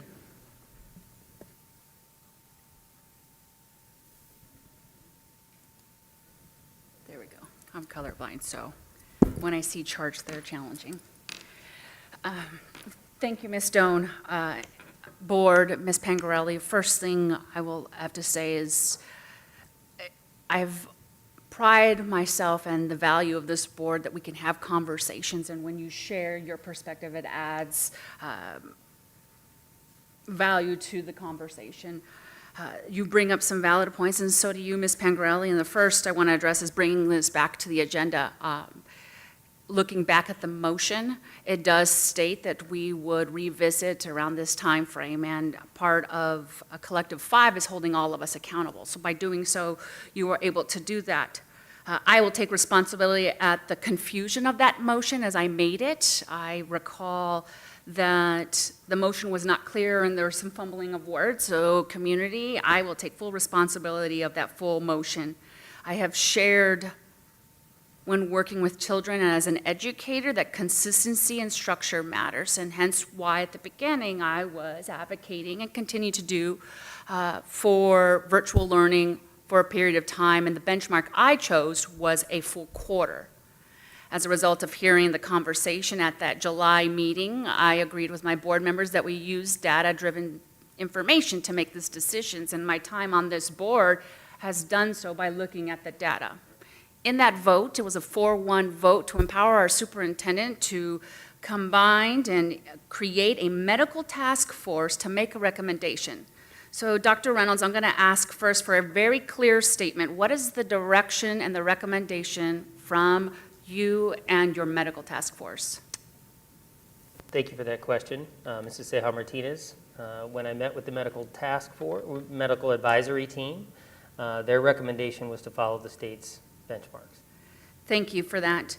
And Ms. Pangarelli also asked in the last board meeting to attend or have the board observe the conversation, and we were told that we could not, and you were able to do some research. Can you share, and I think it's a very valid question, why we couldn't as a board observe the medical task force have the conversation? So it is not a committee of the board. It was a committee of the superintendent. It is not a public body, and so therefore with open meeting law there would be problematic in allowing governing board members to be participate in that group. Regardless, I think it was not to share, but even that level of participation to be there was going to be problematic. Thank you. And then the last question, which I did get when I made phone calls and a trend that I saw in emails, was the authority and how it differs. Where does the scope of determining who determines to open doors? We are officially in school. We had started back in August, at the beginning of August. And I bring this to your attention because as a board president during Red for Ed, the superintendent gave me a call and said per policy, and the numbers reported that we could not have staffing numbers to create a safe environment. There was no board vote. Versus back in March, the board created a resolution and gave you our superintendent at the time the authority to make that decision. Compared to now, do you mind sharing, because there were some questions by the community around that? So the policy that the superintendent who you were working with Red for Ed, I believe that was Mrs. Pallas Thompson? Yes, it was. All right. So she was referring to the policy that allows a superintendent to close a school or schools in an emergency situation, where in that particular case, happening very, very quickly, a lot of staff members out, not enough adults to be able to have the school run safely. And so that was that policy. The resolution, because this is not a situation where we don't have, where it's going to happen tomorrow. And so therefore, that's where you work with a resolution like we did last spring, or we even, I think we talked about at a study session or governing board meeting earlier this summer. Yes. So that's the difference. And in this particular case, in order for a superintendent to close schools, we would need that resolution. Thank you very much. So with the information we just shared, there's one more aspect that we heard loud and clear as well, and Ms. Doan brought this up, that we're hearing a lot of parents share, and the emails that we get, and I'm still concerned of the representation of our full district. We really don't know the percent of who needs help. Based on the trends of the emails, and that's only my set of emails, I have no idea what is received on the public relations or what it is inclusively. We have 42 schools, and to be direct, I've heard mainly from north of Bow, which raises a lot of questions for our south of Bow. What is, as we continue on the next item, how are we going to work through the communication? The last thing I'm going to bring up is the social and emotional learning. As a board member, I often say that the worst thing that I've experienced was receiving a phone call. And so when a child's life is lost, it affects not just that family, but that classroom, that school site, and the community. And unfortunately, I've had the opportunity to visit those school sites during a time of loss, and it is catastrophic. Here is an opportunity based on the Medical Advisory Committee is to keep schools closed until we figure it out as a leadership team, how to work through those safe environments. And you did pose a question to that committee to consider social and emotional, physical, psychological well-being of our students and staff compared to physical risk. And I appreciate you asking that difficult question, and those are real concerns. We do not want to diminish them. And back in May of 2019, there was a presentation that can be viewed of our multi-tiered structure to support social and emotional learning. We also have a phone number that this district has been very proactive in working through. Though we do have opportunities, we continue to work through them. And based on your recommendation, Dr. Reynolds, I'm going to move forward with delaying the in-person school.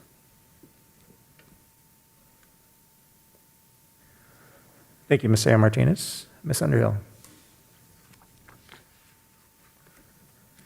All right. Well, again, thank everybody for their comments. And I do have to say that, 217 comments was, I would say, a record for us.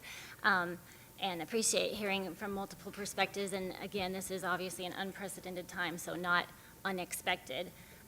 We do have 37,000 students. So just to put that in perspective, there's also a lot that we haven't heard from.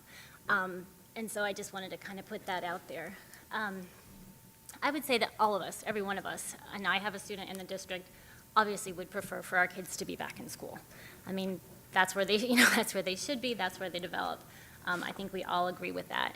I would also say that I know there have been some challenges with online learning, and that we have course corrected, even over the very short time that we've been in it, to make some improvements. And I've heard that from high school teachers, that we've kind of gotten on track with figuring how to utilize Florida Virtual as a supplement versus as a main thing. And that I believe that we can continue to course correct as we go along. Would it have been better had we had 2 months to train all of our teachers prior to implementation? Sure, it would have been. But frankly, our contracts don't allow for that, so that was not feasible.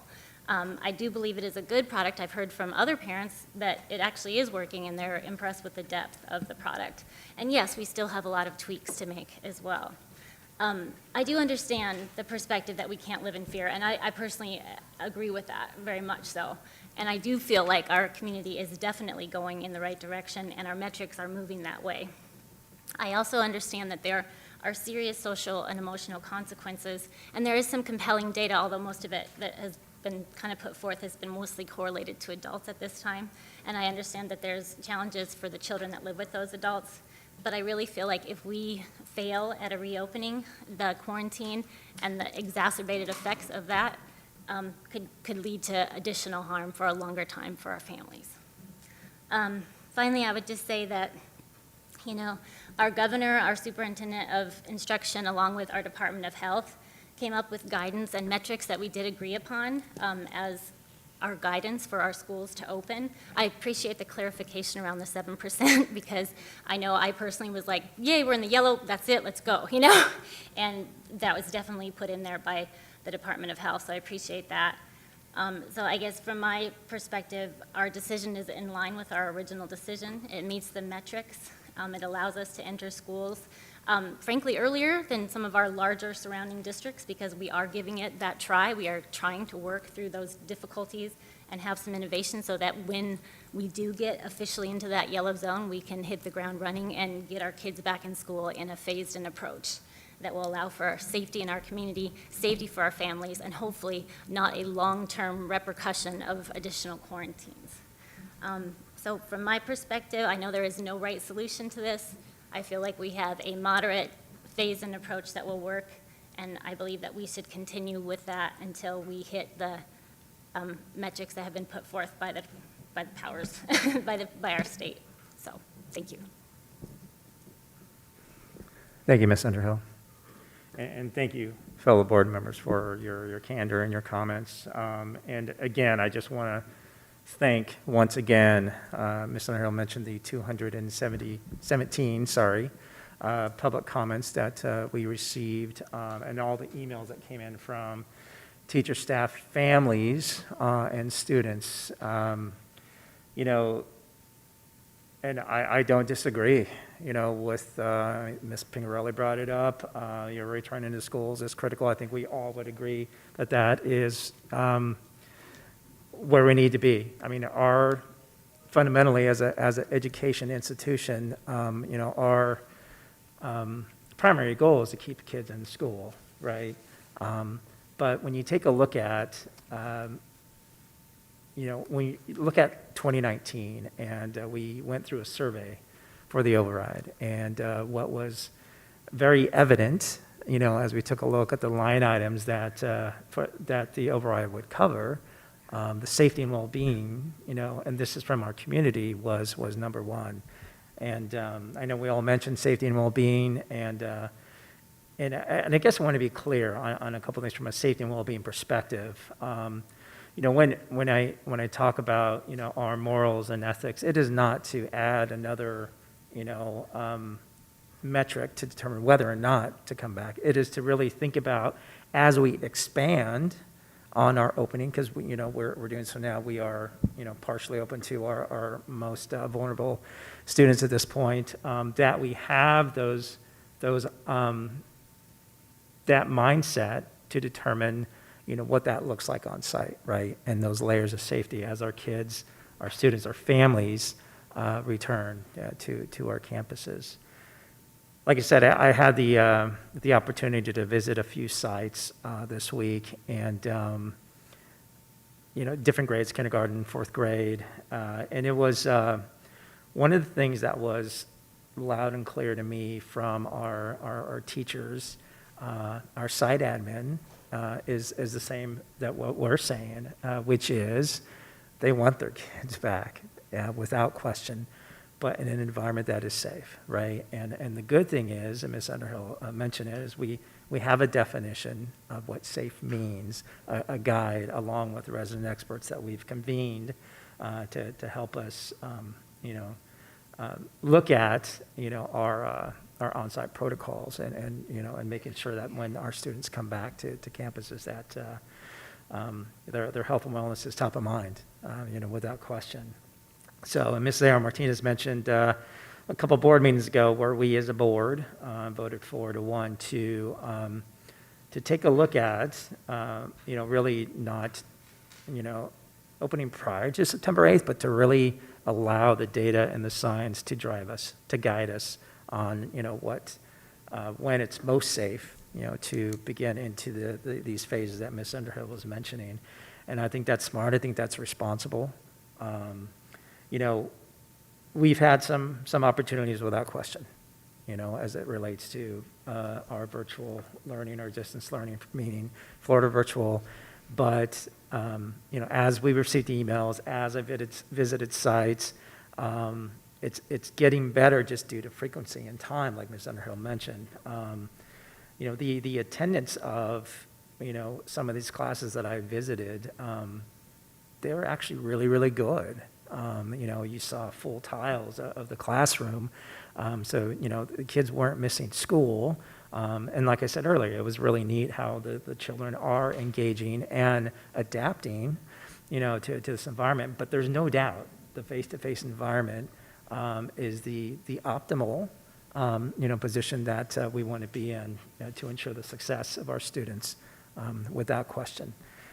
That said, I still believe that in an effort to move forward in a responsible way as it relates to further opening the doors of our district, I believe we need to continue to follow the data and the science, but I think it is very, very important to make sure that as we are every day go through our planning, to ensure that the voices of all of our stakeholders are being included in those conversations.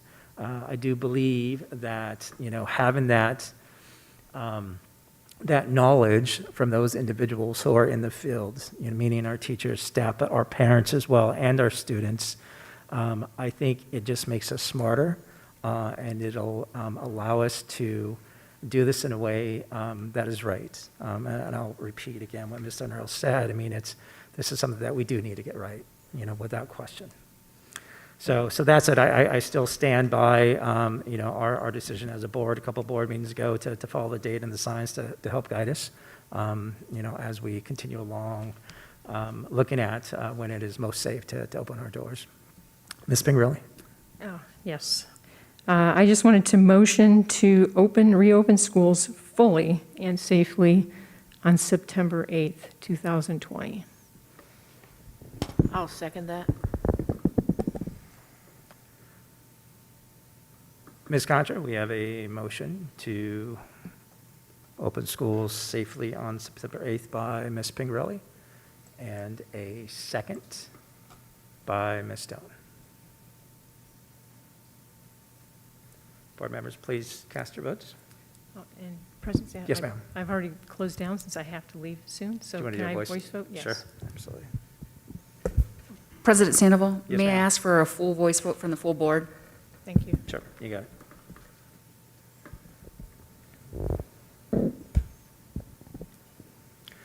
Ms. Contra, can you please guide us through a voice vote? Absolutely. Thank you, President Sandoval. Mrs. Pingerelli? Aye. Mr. Sandoval? No. Mrs. Doan? Yes. Mrs. Seja Martinez? Nay. Mrs. Underhill? Nay.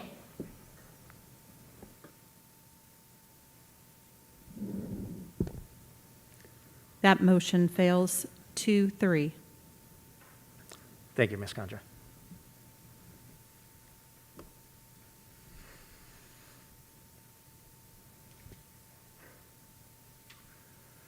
Ms. Pingerelli, do you have to run, or? Okay. Any other comments, questions on this particular item? Okay, no. Thank you, Ms. Pingerelli.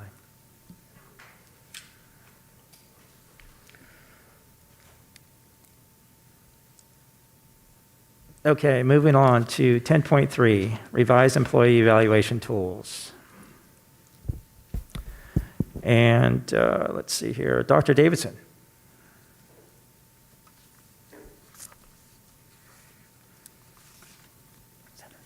President, I think it's on. President Sandoval, members of the board, Dr. Reynolds, and guests, thank you for letting this agenda item come forward.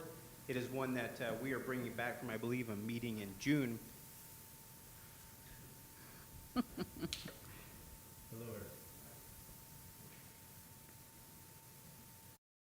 I'm a veteran.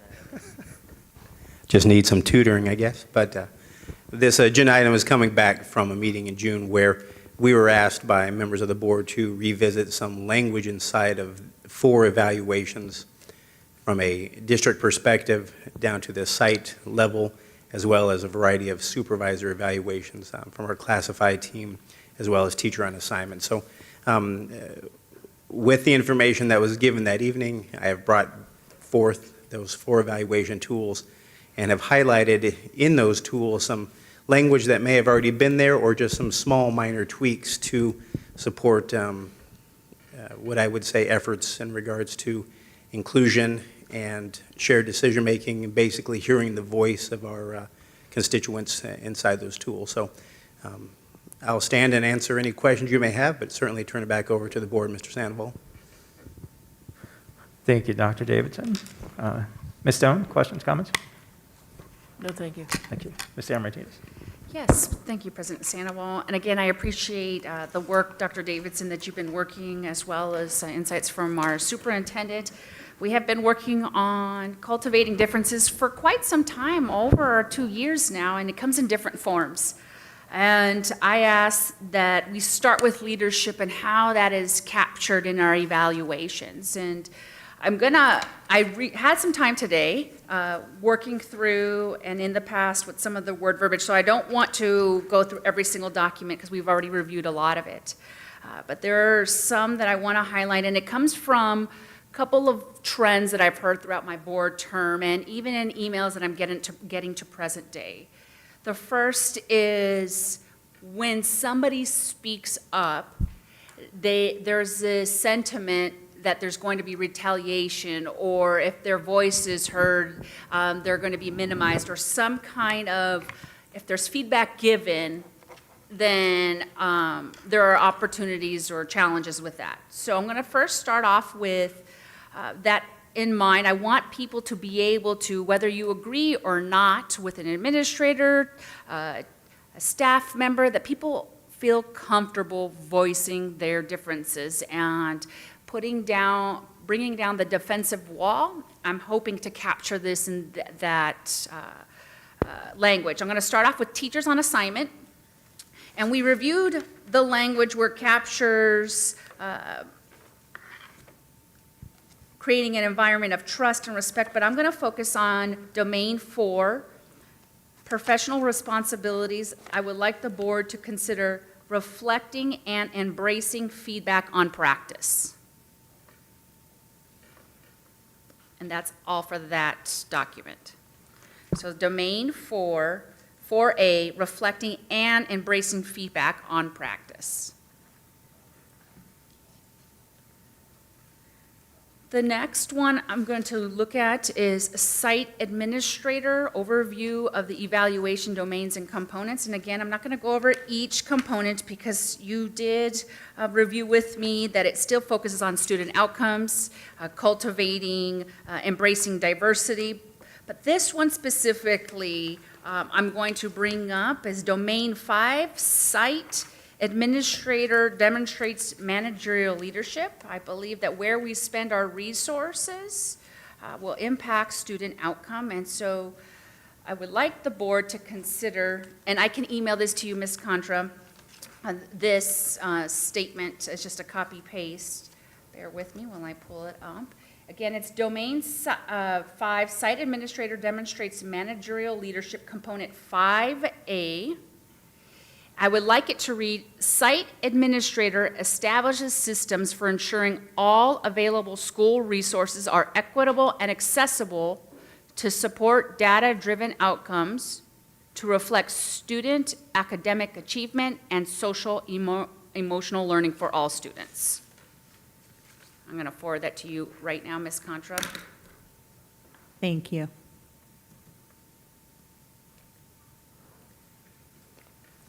And everything else, Dr. Reynolds, I appreciate it looks in good order as we continue to evolve these documents.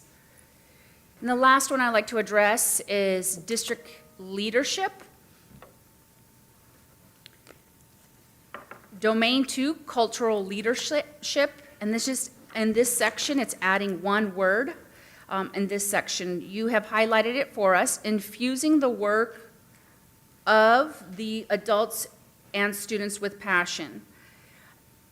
My experiences as a governing board member when we create committees have been presented where they're one-sided, whether it's just teachers or just administrators or one part of the community. So what I would like to add to the word is infusing the work reflective of the adults and students with passion.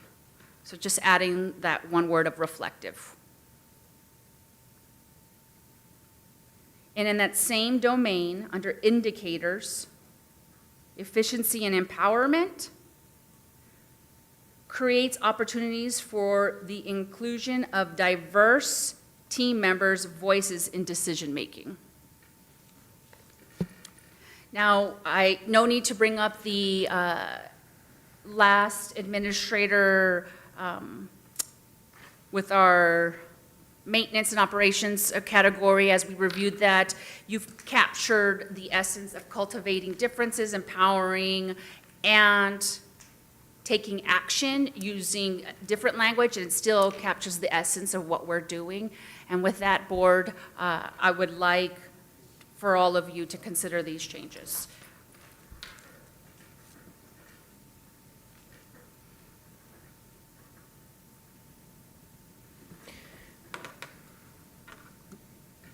Yeah, no, I don't disagree. I was just looking at domain 2 on district leadership and thinking it was changing passion with intentionality, but I think purpose covers that, if you will. So, yeah, no, I don't have any issues at all with these edits. Ms. Unruh? I just wanted to say, first of all, thank you, Ms. Ceja Martinez, because I know this is an area of expertise for you, so I appreciate you taking that time. And also, just thank you very much for taking that feedback and putting it in there, because I think it'll just help us continue to grow and continue to be better. So that's all I have. So, Ms. Stone? Okay, thank you. Ms. Ceja Martinez, yes, thank you very much for your diligence. And I think Dr. Reynolds has a look. oh, No, so, right, this is an action item? Yes. So you could move to approve these evaluations with the suggestions from Mrs. Ceja Martinez. yep. Very good. Dr. Davison, sorry. Thank you, for your certainly openness to listen to these amendments. And, I think, as we move forward, to really have an inclusive culture throughout the district, these are edits that I think, are moving us in that direction. So really appreciate that. Thank you. So I do need a motion to approve this line item with the recommended changes. I move that we approve the, employee evaluation tools as changed. Second. So we have a motion by Ms. Underhill and a second by myself. Board members, please cast your votes.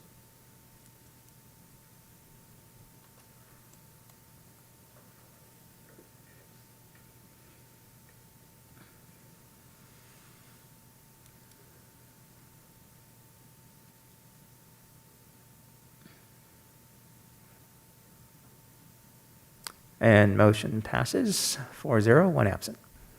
Thank you. President Sandoval, it's 3-1-1. Oh, sorry, it's didn't have my my magnifying glass. Yes, 3-1-1. I apologize. Passes 3-1-1. Thank you. Thank you for that. I only need readers. All right. Moving on to 10.4, consideration to suspend board policy BGB, policy adoption. And Dr. Reynolds. All right, so I'm going to sort of address 10.4, 10.5, and 10.6, just so our community understands Sure. The situation that we're in. So relatively what I would consider the 11th hour, we received some guidance, some changes to our policies, recommended changes from ASBA. So those recommended changes are in ACA and ACAA. All of these policies are based on some guidance that we have received through through changes to Title IX. They are changes that need to be reflected in our policy as soon as possible. We have sought guidance from the governing board attorney, and she recommended that we not let our policy in this particular area contradict both the law and the recommendations. And so in order to adopt governing board policy in one read, then we need to suspend board policy BGB. And if you look at that language, it is, that suspension is just for 10.5, agenda item 10.5 and 10.6. Okay. Ms. Doan, any questions, comments? No, thank you. Okay. Ms. A.R. Martinez? No, thank you. Ms. Underhill? No? Neither. So I do need, Dr. Reynolds, thank you for that explanation. I do need a motion to approve 10.4, which is consideration to suspend board policy BGB policy adoption. President Sandoval, Yes, ma'am. I move to suspend board policy BGB policy adoption. Second. Ms. Concha, we have a motion by Ms. A.R. Martinez and a second by Ms. Underhill. Board members, please cast your votes.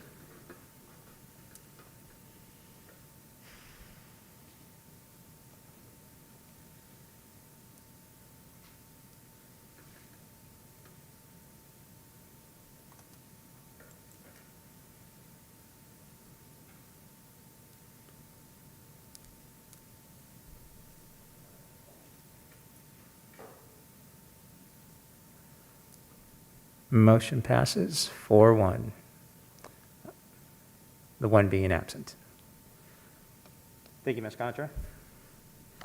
All right, moving on to 10.5, consideration of adoption for policy section ACA. Dr. Reynolds? And again, these changes are to reflect the changes that come from the United States Department of Education, Office of Civil Rights, to the Title IX regulations. Okay. Any questions, comments, Ms. Doan? No. Ms. Sam Martinez? I just have one for clarity. Generally, when we change policy, we do a first read and then go on a second read. Can you please share why we're not taking that approach? And again, as we just suspended that BGB, this allows us to ensure that our policy matches the law. As I said, we sought the guidance of the council, and she recommended very strongly that we adopt this right away.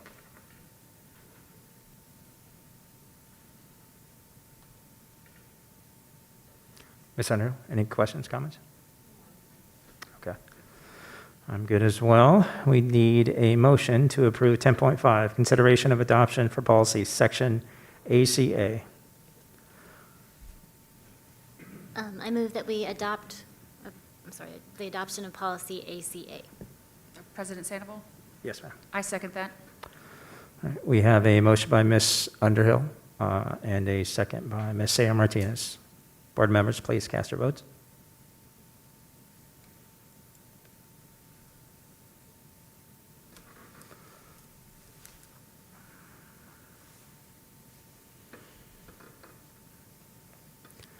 Motion passes 4-1, one absent.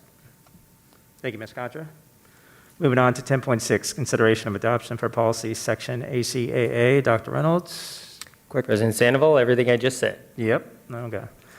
Very good. I do need a motion. Any questions, comments? Ms. Doan? Okay. No. Ms. Sam Martinez? No. So no, good. All right. Do you need a motion to approve 10.6, consideration of adoption for policy section ACAA? President Sandoval? Yes, Ms. A.R. Martinez. I move to adopt policy section ACAA. I'll second that. Ms. Contra, we have a motion by Ms. A.R. Martinez and a second by myself. Board members, please cast your votes.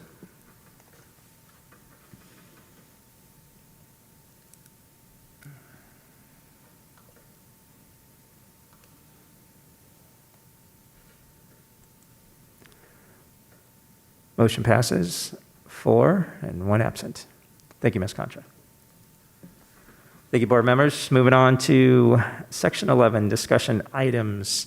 11.1, COVID-19 updates. And I believe we have... President Sandoval? Yes. If I could jump in just for a second. Sure. As you can see, I think you're looking right now, and the cabinet member in charge of this is Mr. Sean Duguid, who is not present this evening. He's feeling under the weather.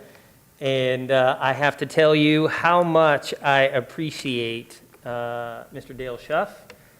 When I came to him at noon, 1 o'clock, and asked him to fill in for Mr. Duguid. Today. Of course, he jumped up and said, "It would be my pleasure. First, I have to run home and get my jacket." So we very much appreciate him being here. He is one of our extraordinary leaders within the district, and is helping lead the work that we're doing in reopening schools. So with that, I'm going to turn it over to Mr. Schuff. And at the same time, I also want to mention we have Ms. Kathleen Leonard, who is here this evening to support us in our dialogue around social emotional learning as well. Perfect. Thank you. Welcome, sir. Thank you, Dr. Reynolds, President Sandoval, members of the board. Before I begin, I just want to put out a couple of good thoughts for Mr. Duguid. I know that he is a warrior in spirit, and he would be here if he could be, so I'm happy to jump in and help out. With some updates regarding mitigation and regarding SEL. So I would like to provide for you tonight a few reminders and information about the safety protocols and procedures that we've put in place over the last few months, anticipating the return of our students to school. We are in compliance with the county and city requirements to wear masks, and will continue to comply with all of those mandates. There are a couple of exceptions.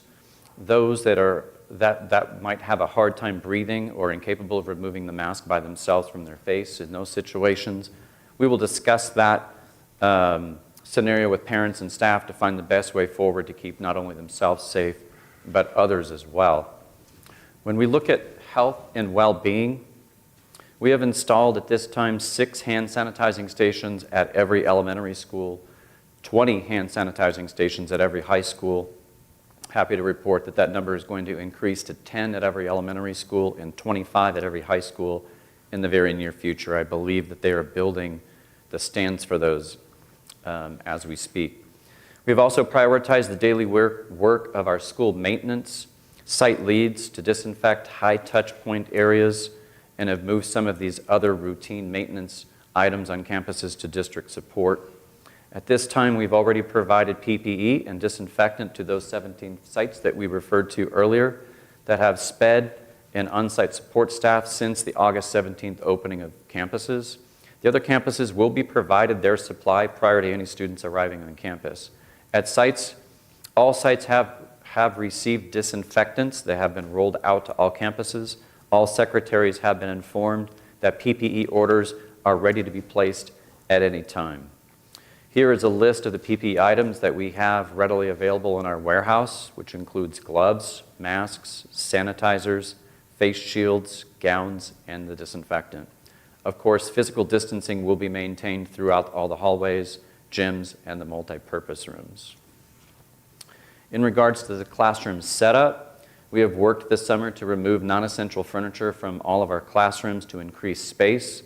We are going to encourage students to keep their personal belongings to themselves, minimize sharing amongst students, and keep student desks facing the same direction so that no students are face-to-face. Our Value Transportation Department has established a protocol to maximize student safety while riding on the bus. We have changed the procedure for how students load and unload on the bus. Students are now loading from the back of the bus to the front and do the opposite when they're disembarking from the bus. High touch points such as the rails and seats are being disinfected between each run.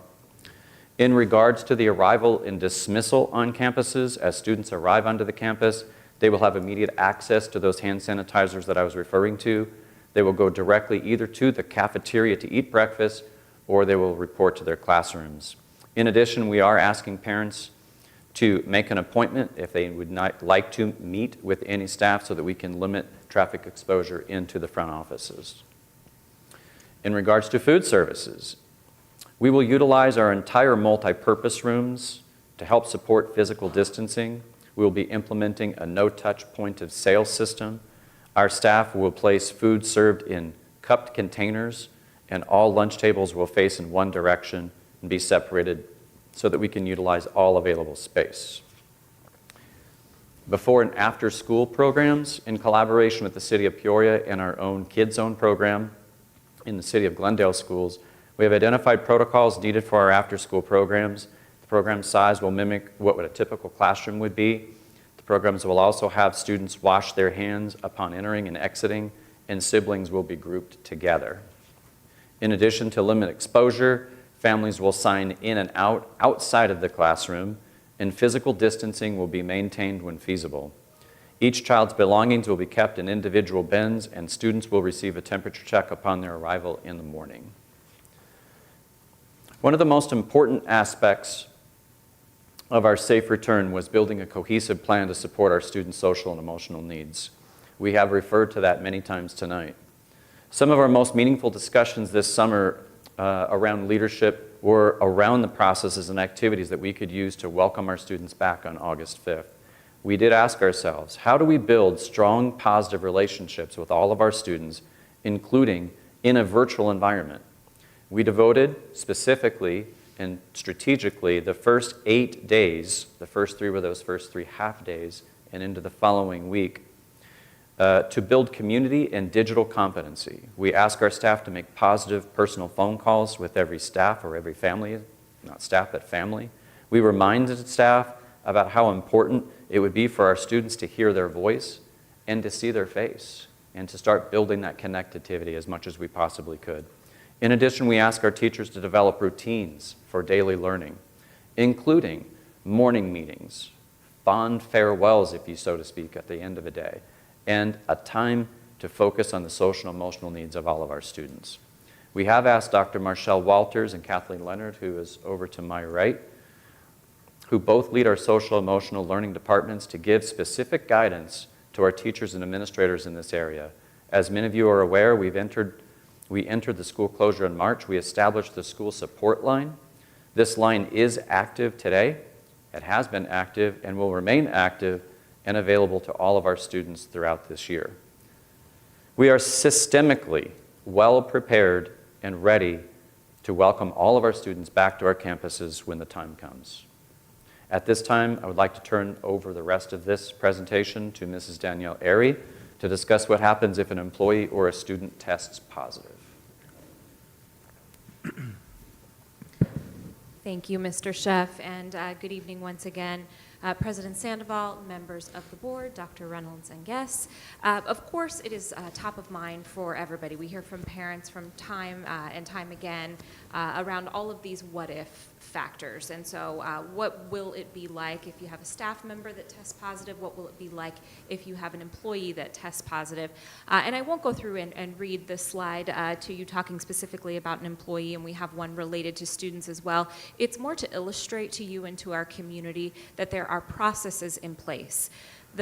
The most important aspect for you to know and to remember that this is not something that is solely driven from our school district, but that it is a collaboration with Maricopa County and with the Department of Health, and that we are required to report cases to them and to work alongside them and their nurses that advise us and their team that gives us constant updates, and as information they have changes, we certainly do follow their guidance. We just recently established a more formalized team that convenes, should there be a case that comes up from any of our sites by both an employee or a student on one of our campuses. This team comes together, they review our process, we follow our protocol, we get in touch with the county, and everyone has a different role to play in responding to make sure that we notify those that need to be notified in a timely fashion, and that we are supporting our staff members.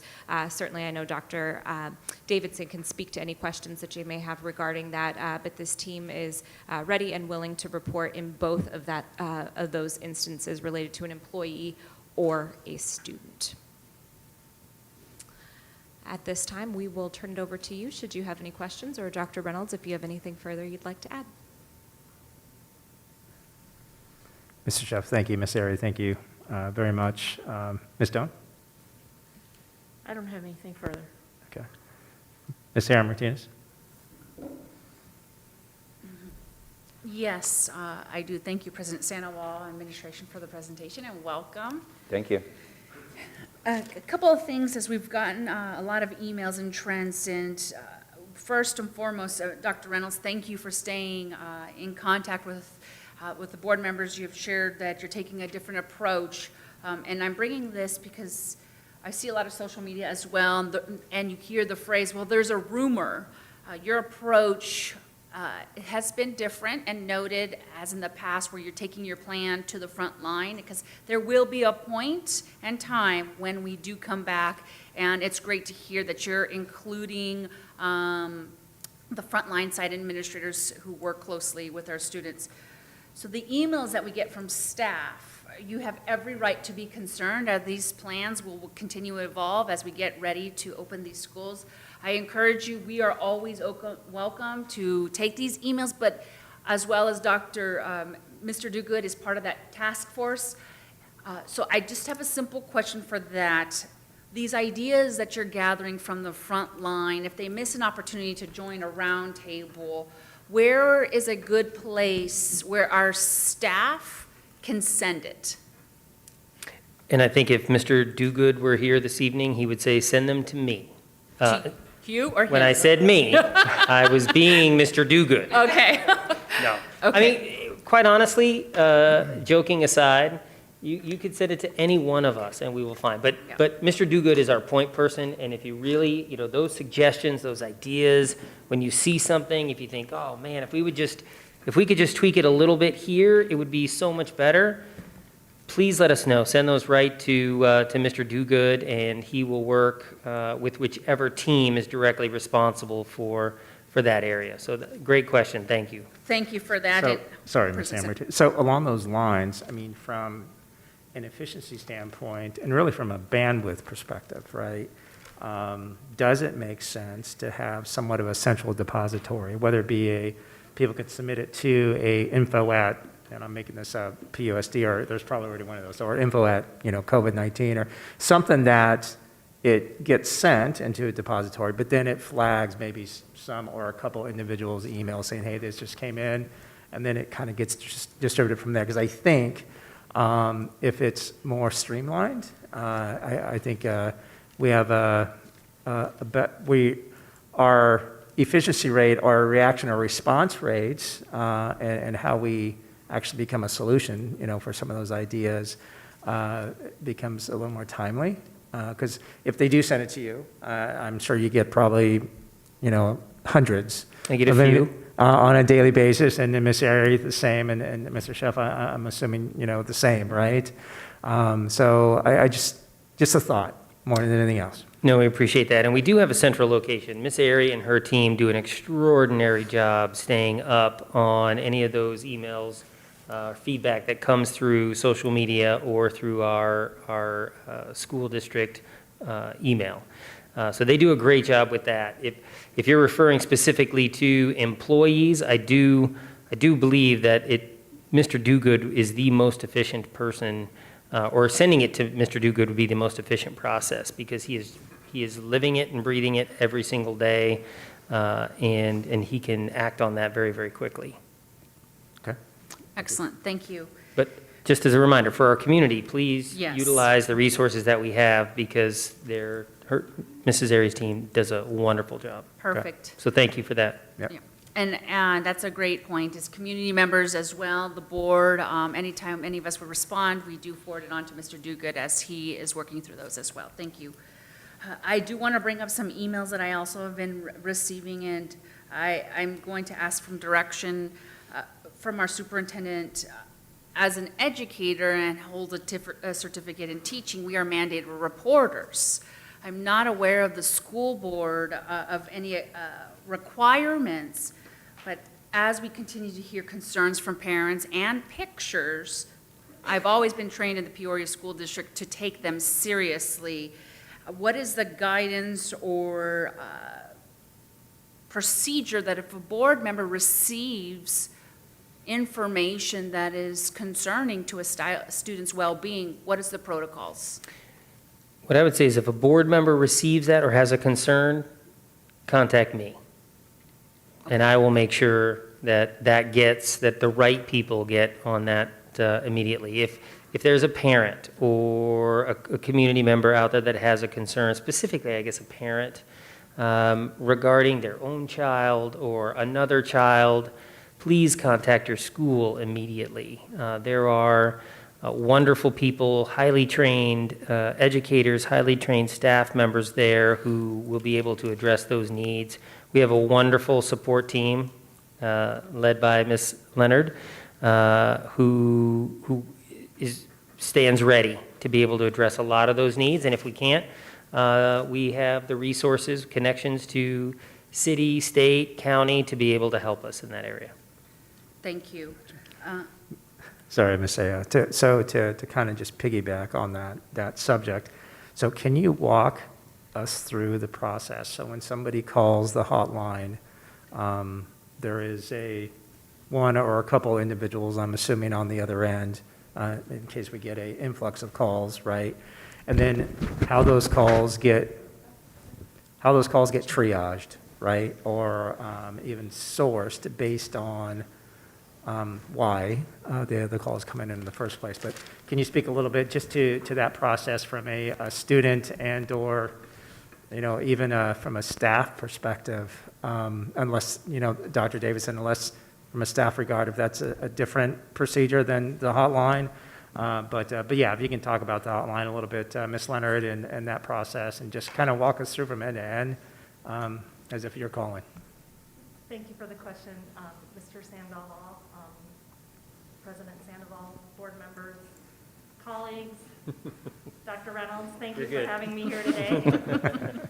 I haven't been sleeping over there. I've been awake, but I'm on the same topic. my voice hasn't been moving for a while, so let me get started here. It's an excellent question.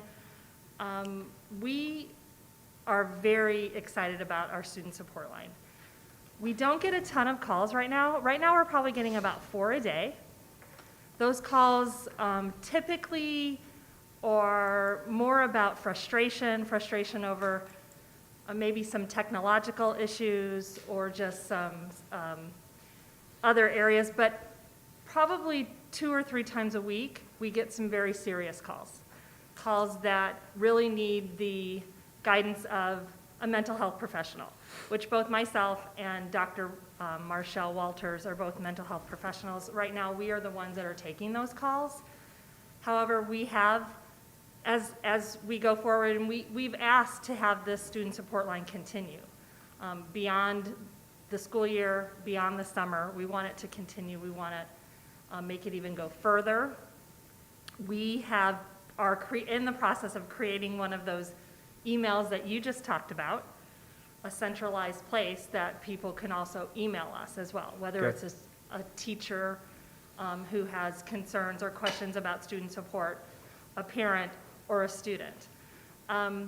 When we get a call, depending on what it is about, we do a really quick assessment.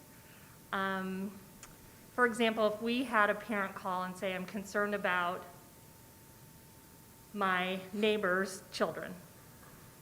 I'm concerned that there's something going on there, and I'm not sure what to do about it. So we would guide them in that respect as far as what they could do, making certain calls to certain places. Since we don't have the information firsthand, we can't really make that call, if that makes sense. However, we can ask that that person to also contact the school, and we can see if the school has more information directly related to that student and get more information. And if they do as well, we would encourage them to make that call, whatever that call would be, depending on the situation. If it's neglect from a caregiver, parent or guardian, that would go to DCS. If it's concern from maybe a community member is somehow harming the child, that would go to police. So there's different ways to look at it. So it's really important that you understand the protocol before you make the call. And all of our teachers, all of our staff are trained in mandated reporting every year. It is a requirement of the state, and it is part of our mandated training every year. So they are all trained in that area. And President Sandoval, we'd be remiss if we didn't point out that the department that these people are in is one that is leading in this area, certainly within metropolitan Phoenix, but I think even within the country in the work that they do and the support that they receive. So we're very, very fortunate and provide about the support that they provide. So we're very fortunate for them. Dr. Davidson, do you want to talk just briefly on what that might look like from a staff member perspective? Yeah, and real quick, and I just want to give a little background information, right? Because, obviously our teachers and staff are, members of the stakeholder group that, we are to care for, right, as a district. And, and I'm going to go back to my opportunity to visit some of the sites, and that was one of the items that, from a site leadership perspective, that was glaring to me, that, there are some teachers and staff that, are struggling a little bit, and whether it's, just adapting to change, uncertainty, et cetera. I mean, many variables, right? But so that said, I mean, certainly, in addition to our students and their families, I mean, our teachers and staff and their health and wellness, is mission critical to ensure that we continue to have inspiring learning environments for our kids. I think it doesn't really work very well, but I can speak loud. Hopefully it does work. But President Sandoval, members of the board, that's the topic of social emotional support or health, as you described, it is critical. And we talk about that with our employees, right? If they aren't healthy, how are they going to take care of the children? And so it is a very important piece. From a district perspective, we continue to offer our wellness platform through Valley Schools and our insurance. So that's something our employees do have access to. And hopefully during this time, we're taking that time to take advantage of some of those opportunities that are provided to them. I was working with our benefits clerk today just to brainstorm what are those things. And so I'll just highlight there's opportunities to discuss and work with trained professionals along with even peers, managing stress and anxiety, dealing with grief and loss, support for personal finances during this time. We also offer 2 different employee assistant programs. And this is those EAPs that we call them. Our employees, I think they know that they exist, but I don't know if they always know how to access the information. So that's one of the things that as calls come into our offices or as employees show up and need support, we're always very careful to ensure that they have the information at their fingertips. They can find all this information on our employee portal online, but we want to make certain that they leave with something that's tangible, that they know they can simply dial a phone number and ask for this help. And in part of that EAP, they have free counseling services, legal services if they need access to that, conversation on work-life balance, and virtual medical visits as well in case they need more conversation regarding their physical health and well-being. So we try to continue to support our employees, President Sandoval, as best we can. To date, we have supported 37 different types of employees across all of our platforms with different accommodations needed on behalf of the pandemic. And I would expect that's going to continue to grow. But I'll emphasize that all of this is founded and all this work is done on behalf of positive relationships. I talked about that last meeting, and I'll always go down that pathway because that's how you build that trust, and that's how people realize what you're saying to them really is true. There's no hidden agendas. It's really about support and love for our people that are doing that hard work. So, Thank you for that. And Ms. Leonard, thank you as well. Ms. Martinez, I don't want to overlap any of the other questions that you may have, so I'm going to No. send the mic back over No, to that's you. right on line, because social and emotional, that's a bulk of our emails that we get is the trauma or the transition, the coping skills during uncertainty. And I did some research on the Suicide Prevention Resource Center and looked at what issues influence suicide. And some of the risk factors include some of the items that you discussed. And so they do impact our staff as well, such as unemployment or poverty, financial problems, isolation. Those are all impacting factors of what our community is going through, including cyberbullying. I received an email from some parents concerned about that. I would say that communicating electronically, I am human too, and it comes hard. And I could recognize what is bullying, and there's definitely another risk factor, family impact. What I would like to see as we move forward, Dr. Davidson, when we consider serving our students, I hear the website is in play and other opportunities to reach out to offer these resources. When we consider professional development, that we dedicate time and really get in front of our staff to highlight and walk them through these resources. Because when you're overwhelmed, the challenge is going to a website or reading through all these options may add to the complexity of what people are going through. So it's really dedicating a PD, a professional development day, of these resources that are available. So thank you for bringing that up, President Sandoval. As we wrap up with at least from my thoughts, with the social and emotional support, I am observing other school districts offering and managing resources to our parents. They are going through this right side along us. What resources are we providing them? Training? I know in the past we've used University of Peoria. What are we doing for them? How can we help them with that emotional training and support for that?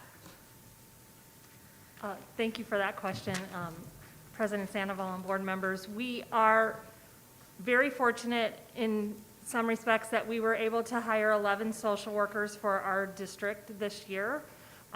All of those social workers are being trained to work specifically with the parents on those particular campuses.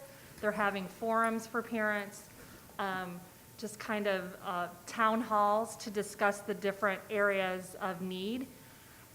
We're encouraging that at all of the schools, but we don't have all the resources set up for each of the schools. We do have now 18 social work interns that will be starting here next week. So we're hoping to expand that even more, but it is a huge area that we are looking at, definitely. Thank you. And with that, I'll.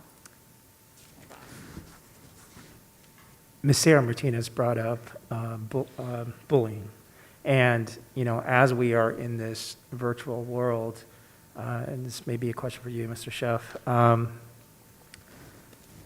when we take from a threat management perspective, or that proactive approach, right? And you talked about we spent the first week and a half just building those relationships, which I think was very smart to do. But as we move forward, what are some of the ways that we have, or what are some of the processes that we've integrated into, from a virtual perspective, to maybe monitoring emails and or really the chats that go on, during class, et cetera, and understanding where, how certain discussions are going or certain languages being used, that there may potentially be, an issue. So I guess my question is, from a proactive perspective, in the virtual world, how are we virtualizing a lot that we used to do before, kind of pre-pandemic, if you will? Yeah, the whole process of taking instruction online in a virtual world is obviously new for the whole world. It's definitely new for our staff members as well. We have seen some glimpses over the first couple of weeks that we have to navigate conversations with parents that are appearing online sometimes. We're like, let's make sure we're communicating with all of our parents. What's the proper way and the effective way to reach out to us if they need assistance from the parent side? We have our administrators that are consistently and continuously monitoring all of our team sites, all of our synchronous learning. I can't tell you how many times I've been out at the 11 schools that I supervise, and that's exactly what our site administrators are doing, is they're not only monitoring instruction, but they're monitoring what they're seeing as far as signs from their students. And I think it's going to take us some time to get better at that, but it's definitely something that we've got an eye on. Got it. Perfect. Thank you for that. Ms. Airy, question for you, and I'm going to first state that it could be because of my cache on my laptop, meaning it's just saving, kind of what the website looked like when I viewed it before, meaning our website. So, we talk about the helpline, that we have. It's active and it's fantastic. When I mentioned earlier, all the emails that we've been receiving as a board and certainly as a district, some of those emails have come from students, and where I went online to try to find a resource or the number, and on our homepage, it wasn't prevalent, I guess. So I don't know if it's been moved, but I guess my thought is, does it make sense? Because we have some, I'm going to call them quick links across the top. I think it's employment. There's like 4 or 5 of them, I believe they're circles. I'm just wondering, does it make sense to either add another one or maybe replace one of those with, our COVID updates? I know it's part of the sliders, and I think when I first entered the website, it's not the COVID update only. I think it might be the second slide might be the COVID-19 update. So I guess my question is, it could be my cache again. So, but I mean, if it's not, can we take a look at that to maybe prioritize the sliders and, potentially add, a quick button, a quick link to the homepage? President Sandoval, thank you for that. We are constantly making modifications to the website to try to make sure not only the most current information is easily accessible, but we also have information in multiple places. So we can certainly take a look at the number of different places where we have that information and try to see that we are, putting things that need to be the most prominent in the right spot and in multiple places. So thank you. Ms. Andrell, I apologize. I just wanted to share that I know that in addition to all that, that's wonderful, the social emotional, I know that our high school counselors have also informed us that they are, there's 38 high school counselors, that they are really working to have those individual contacts with their students as well, through teams and setting up individual meetings with them, starting with their seniors, and just making sure that those kids feel like they're on track and, continuously meeting with them. So I wanted to make sure that we recognize that we have that resource and we're employing that as well, so that's great. On the overall information that you presented, thank you very much. I just have to say that, and I knew this was happening, but it's very encouraging to see that, we have these plans, that things are in place, that, we are basically on deck as we get into that yellow and hopefully hit that benchmark shortly. And it's just good to know that, we have these systems in place. A couple questions I have around being ready, and I know we still have a lot of details to work out. As far as how those models will work, because it's something else to try to figure those out. I was talking to a high school teacher about an AABB model, and it's challenging, right? Because kids could be in A group for one class, but in B group for another class, and trying to match up all those various students is very challenging. So I guess from that standpoint, I would say that, whatever feedback we can gather from those various grade levels is obviously going to be helpful. So shooting them to Mr. Dogood is a good tip. But beyond that, I guess the training that I'm talking about is, I think we've been getting emails about people saying, we're talking about hybrid, which we need to be, because we're going to be there shortly.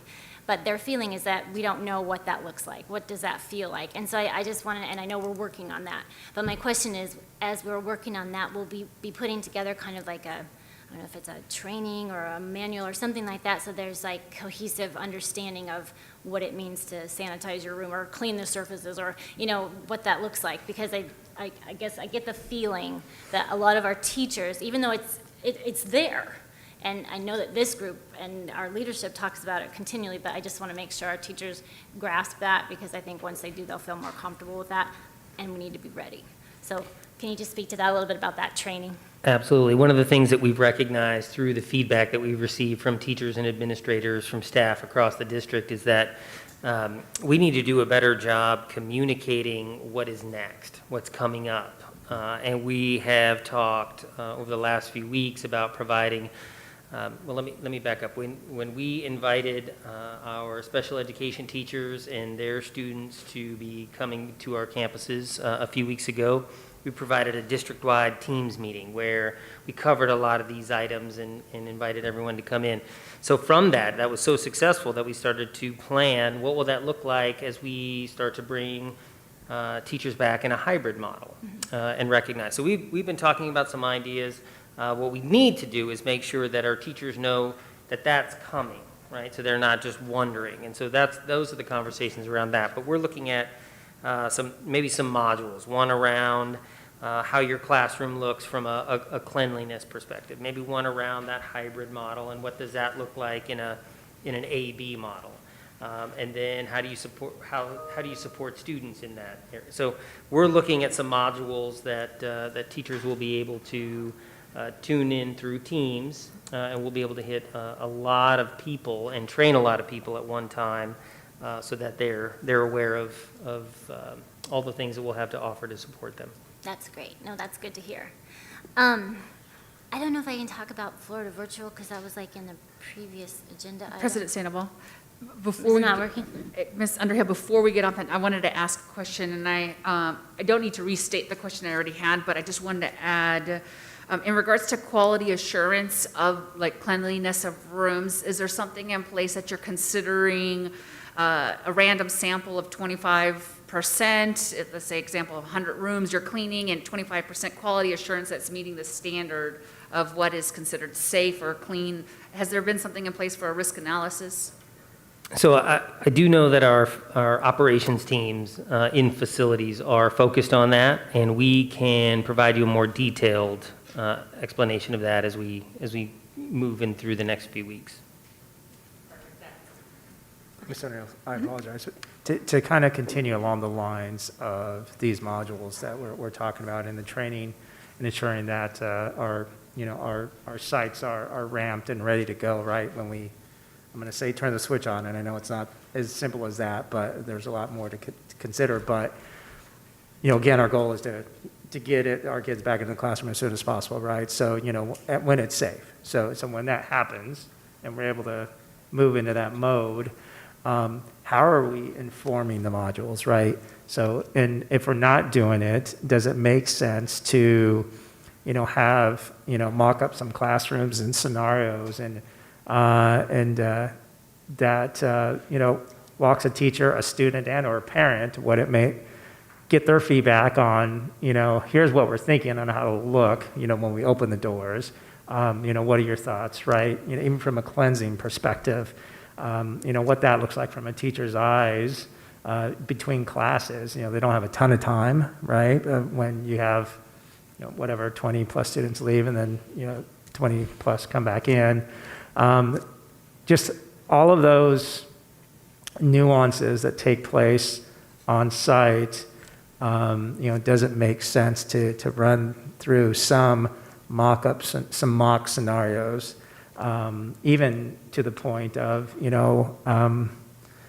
a mock-up of a crisis, it's, someone contracted COVID and what that looks like, on site. So I guess thoughts, and if we're already doing it, that's great. But if we're not, does it make sense to do so? But then do so with all of these stakeholders that I think have a lens that would be invaluable to defining a plan that's relevant to opening our doors. Further opening our doors. Yeah, no, Sorry, further opening our doors. Yeah, we appreciate that suggestion. You had mentioned that to me a couple of days ago, I think, and Yeah. shared that with the team, and they're exploring that option. Gotcha. For sure. Perfect. Thank you. And just President Sandoval, I wanted to remind you that we do have public comment On this subject. on that's on this item. So right. Okay. we can do that after Ms. Underhill, or you just mentioned Florida Virtual, Yeah. and I know that. Okay, it doesn't matter. We can do that first or whatever. Yep, go ahead. Okay. Thank you, Ms. Stone. Be safe. Should I go? Okay. So, you know, obviously we've had some challenges with the transition to Florida Virtual, which is not unheard of because we're learning how to do online school.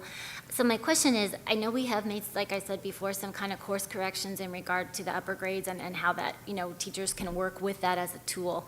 My question is, how are we working, and I know it's individual teachers and everybody working with the younger students, but how are we what course corrections are we working on there? And, you know, what considerations are we making as far as how we utilize Florida Virtual across the board? So I'm just curious about that. I think I'd ask Dr. Bell to represent her team on that issue. Thank you for that question. I have met with Microsoft Live Team with kindergarten teachers. Dr. Reynolds joined me for that one. I also met with first and second grade teachers to do what you call that kind of course correction. When we did our initial training, it was later than anticipated. We had some data integration challenges with our the product. And so when we trained the teachers, they learned Florida Virtual. That said, the teachers made every effort to implement all aspects of Florida Virtual.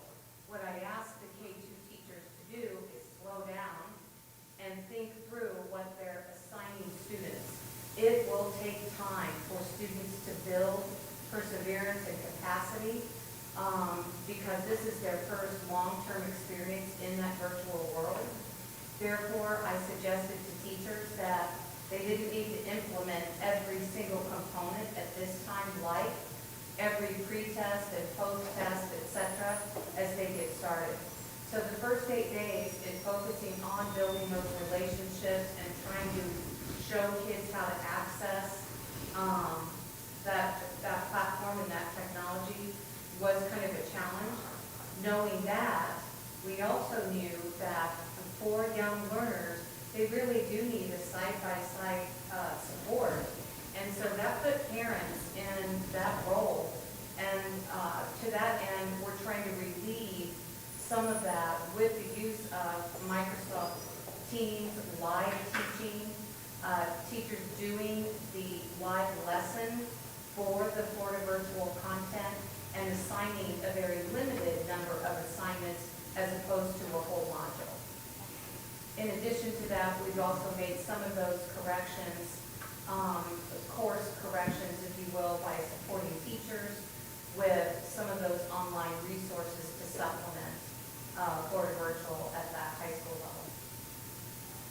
level. And just I know one of our public comment mentioned that they were not able to access the material after a certain time. Is that still a challenge, or have we fixed that? We do have time limits. I think iReady, for example, is one that starts early in the morning but ends at 8:30 p.m. The data is rolled up each evening. So there are some data integration challenges. We now know that Chromebooks are difficult to run some of the video that's included in some of those platforms like Florida Virtual or Edgenuity. So we again go make sure that the student has a laptop. Andrew Mendeville, John Gay's team are also supporting parents and working with them on how to access the program, what technology they're using, etc. Thank you. President Sandoval. Yeah, go ahead. May I piggyback to Florida Virtual? I've shared with you, Dr. Reynolds, you've seen some emails, Dr. Bell.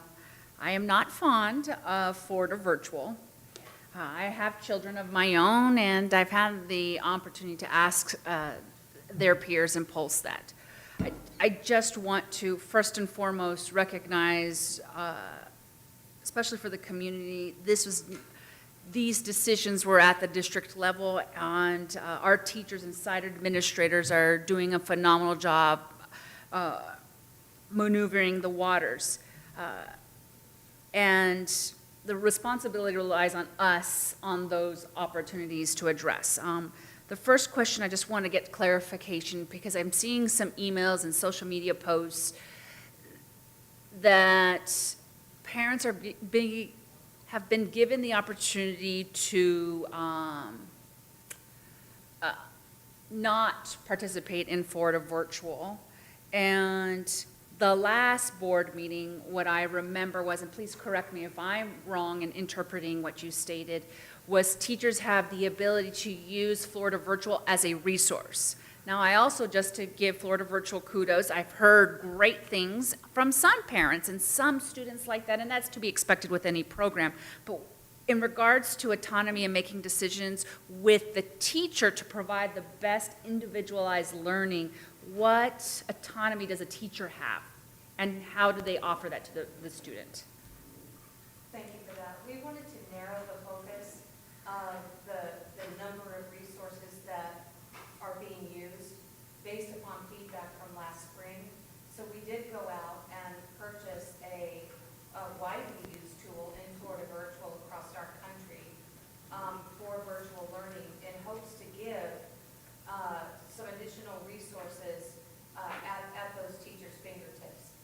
Teachers can hide content or add supplemental materials if they would like to do so. They had that initial training. We are continuing to offer additional training in that as we plan for our professional development sessions.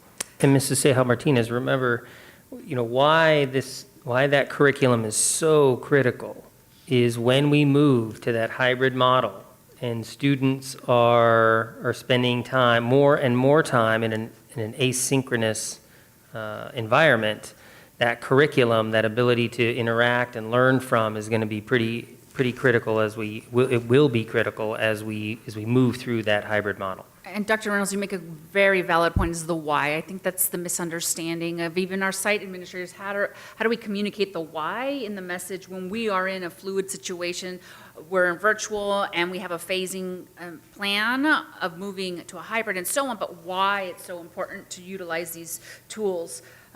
Our job at the district level is to provide our teachers and staff with the tools so they can make the best decisions. Ms. Shaw? President Sandoval, Ms. Ceja Martinez, I just wanted to add to the conversation, a couple of things when I think about instruction, when I think about online learning.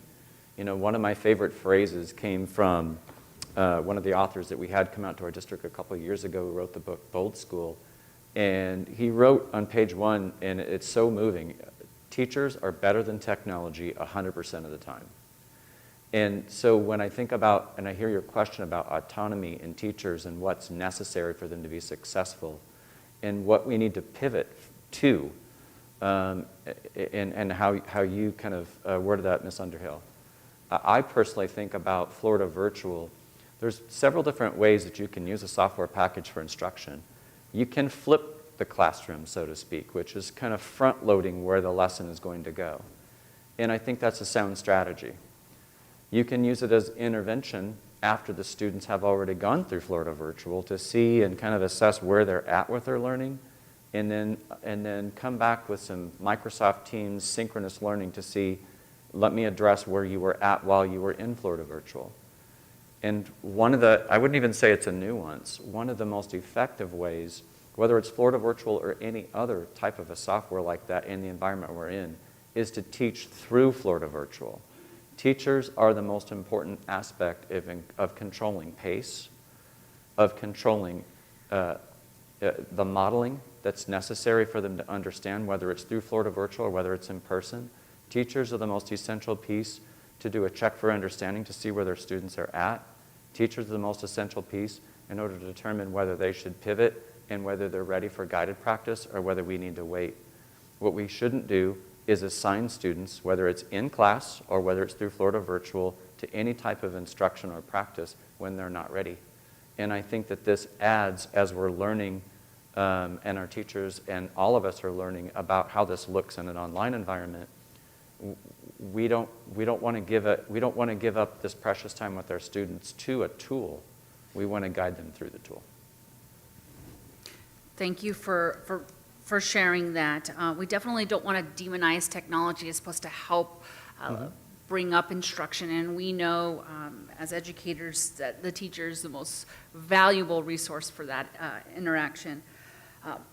Some of the trends that I get about Florida Virtual, and you've seen them, is the teaching lasts for about 5 to 15, 20 minutes, and it comes from our students too. We're getting emails, and then they're left completing packets of worksheets or Florida Virtual 13 pages. I know we would not do that in person, give them packets, but how are we communicating to staff? And you just shared it with us, to be mindful of the pacing. How is that communication sound with that direction of being mindful with the pacing and not front-loading 13 worksheets on an assignment?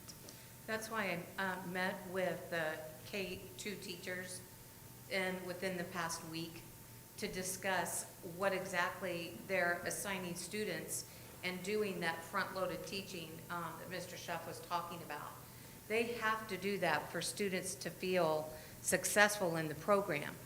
What part of the confusion is, I believe, when we began in technology in our district, we kind of just jumped in at that point in time. And people got the message to trust the system. And so what some people took from that is, oh, I can put the child on this system and the student can work through it at an independent level. That's not the case.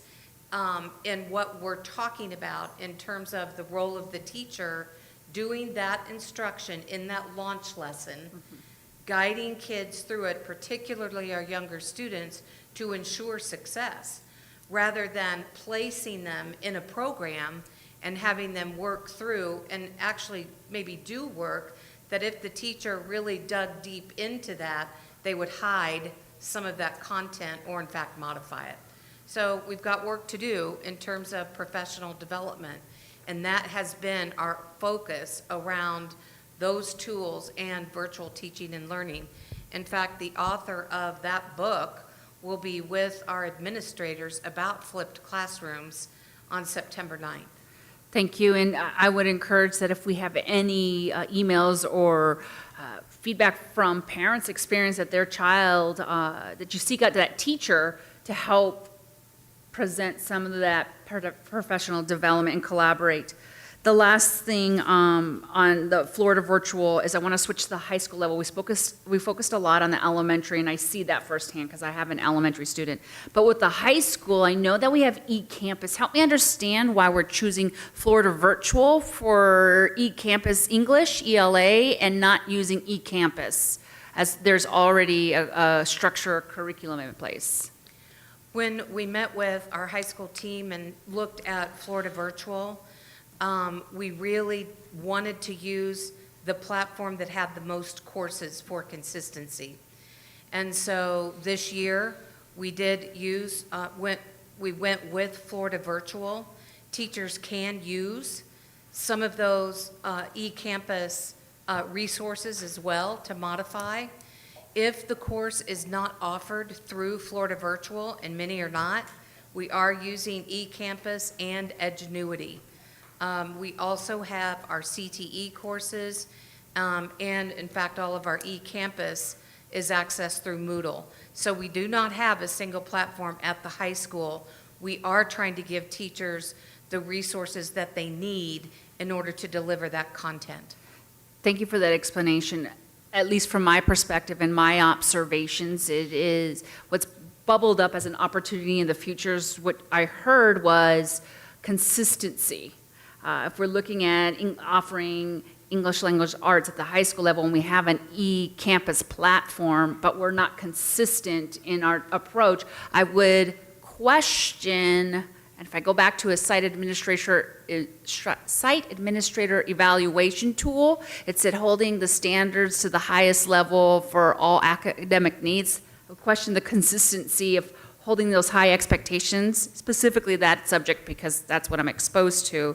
Are we doing that? And I know that's not a question now, but in the future, and it's going to be after my board term, that we look at the consistency of the curriculum that we're offering at the high school level. So with that, I I rest. appreciate that. I'll just add, on that note, we do have some AP teachers who are utilizing Florida Virtual.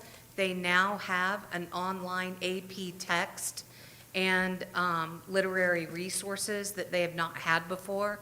And of course, they like that consistency and love that curriculum. So it's going to be interesting to see how well the kids do in terms of the AP courses. Thank you. I look forward to that information as well. Ms. O'Neill, any?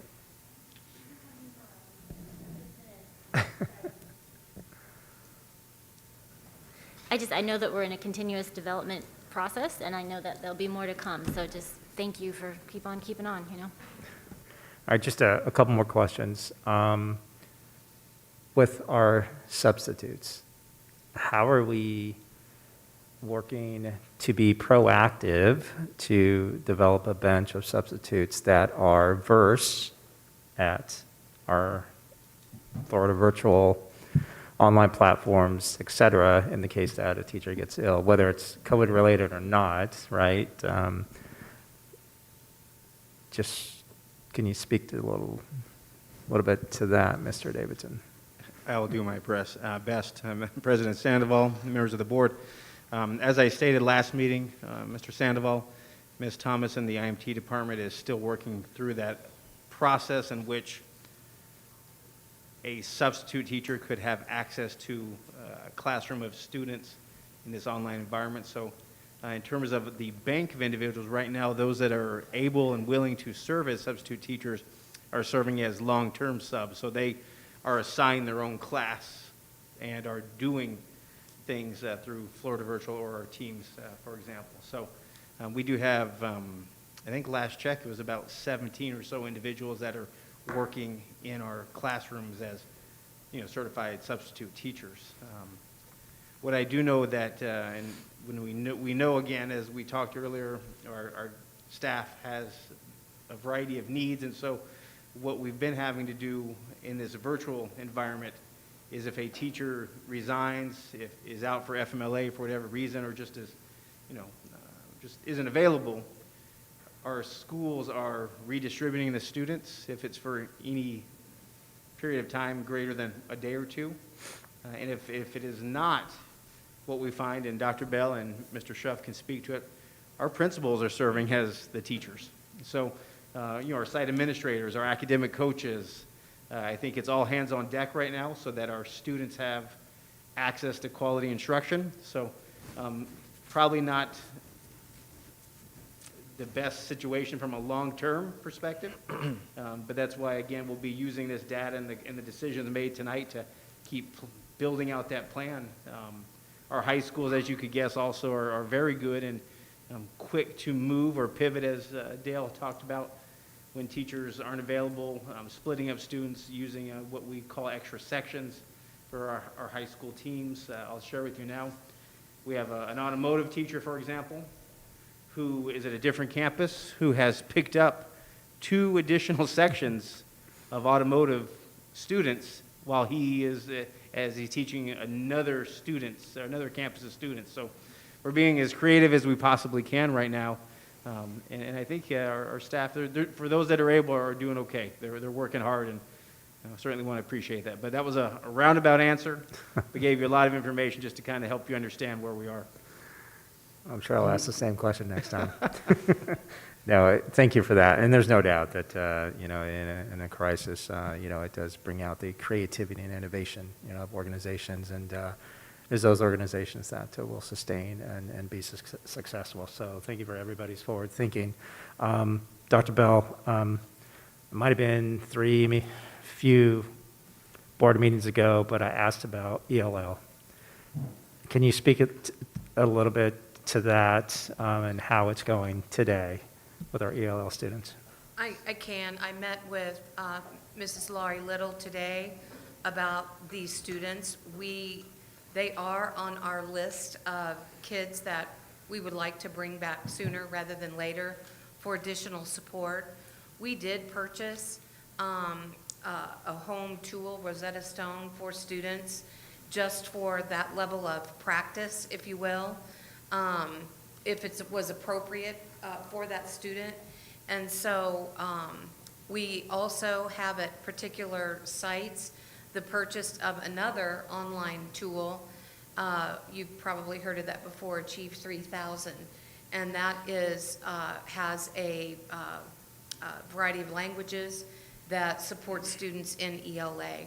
So in that conversation with Mrs. Little, we would like to bring those students back in small group for that level of support that we need for that, I think, in-person instruction. They're on our list. Gotcha. Perfect. Thank you for that. Ms. Martinez, anything else? Not in regards to Florida Virtual. No, you good? All right. Good. I'm just going to add, since I know you said public comment was coming, the communication that I heard through the emails is frequency. And today I'm going to ask for the board to consider our calendar meetings, and we can discuss it in the future, but our community is looking for more frequent, that's the way I translated it, more frequent communication, whether it be live or recorded from our superintendent, from our board president. Where are we at with these decisions? I know we're posting it online, but something more frequent and direct. We are all during these hard times, and there's no way to sugarcoat the end outcome. But what I heard was more frequent communication. And so with that, I have no more comments. Good. No comment?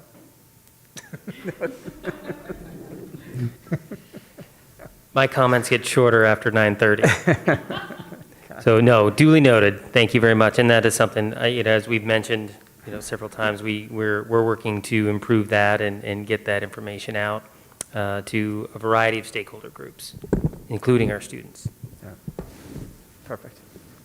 It's just All right. Ms. Contra, I know we have some public comment tied to this line item. If we can go through those. Thank you, President Sandoval. I will start the timer, although I have only a handful. The first one comes from Melinda Martell.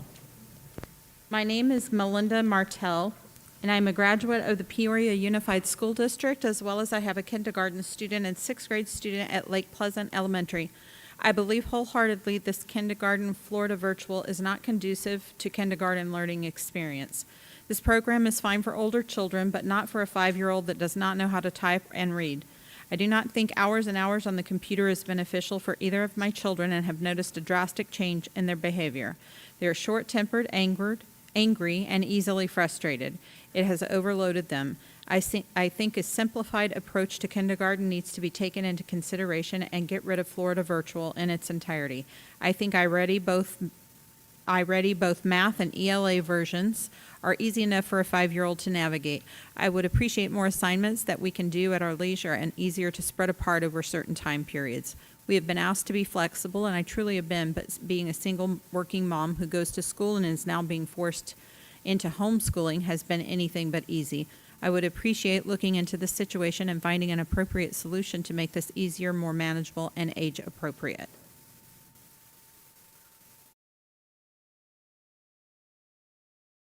The next public comment is from Cherry McCloskey, or Sherry. Good evening. I would like to share a couple of items that I am unhappy about since our virtual education started August 5th. We chose the virtual because we were led to believe that students and teachers would be using a trusted virtual platform. I researched the platform and felt comfortable with it. I did not want my son to have to deal with the confusion of last year's attempt at virtual education. This has been a huge disappointment.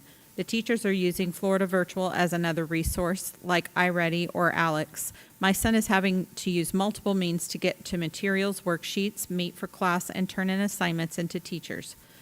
Some teachers want email, some want documents shared on 360, and some want documents uploaded to Student View, which does not have the scan feature like last year. Most have told him assignments turned into Florida Virtual will not show up on Student View. I thought my son would be signing into Florida Virtual, taking classes and finishing assignments through that program.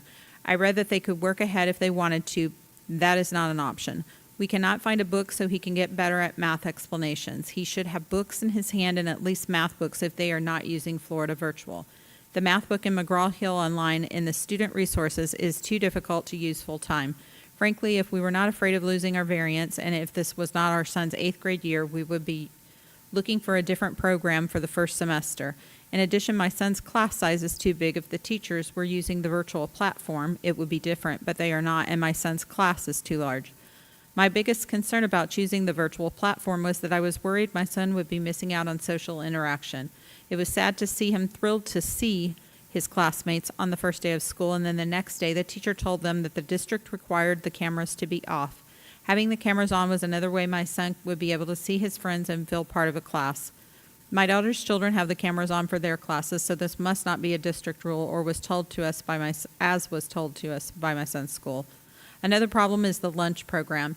It worked well last year and helped my son to get out of the house once a day, and now it is delivered 3 blocks away twice a week. The lunch is delivered at 11:05, and my son has live lessons scheduled from 11 to 12. This would have been the only opportunity to get out of the house and possibly see other kids during the school day. Now it is just another thing that I must do.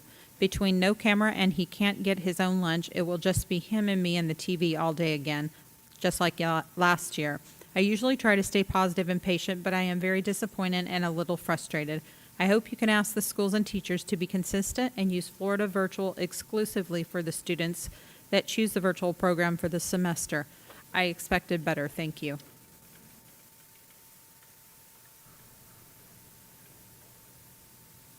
The next public comment is from Nicole Gonzalez. Good evening, President Sandoval, governing board members, and PUSD administration.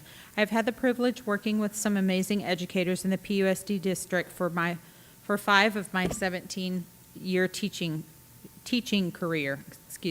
As a former employee and educator and current parent of students in the PUSD district, I am saddened and frustrated by the response of our school district during these challenging times.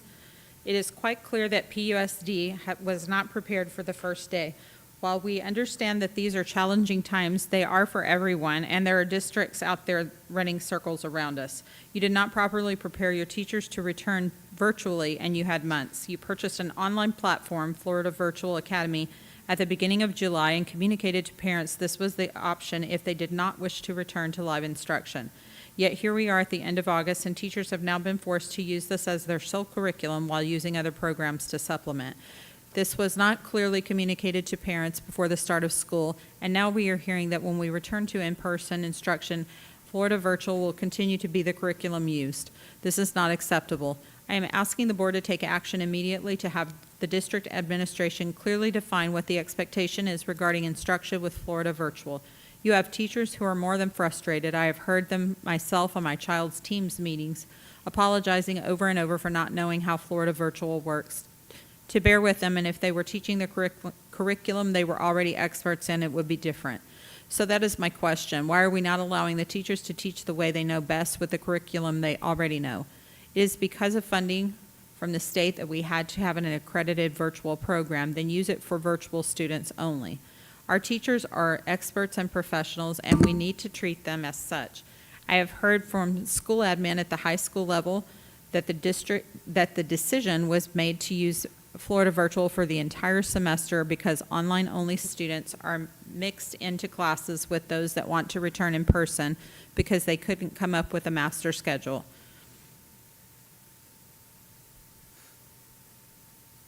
So the students that feel safe to return in person are now being forced to continue using an online platform because the district couldn't come up with a scheduling solution. Excuse me.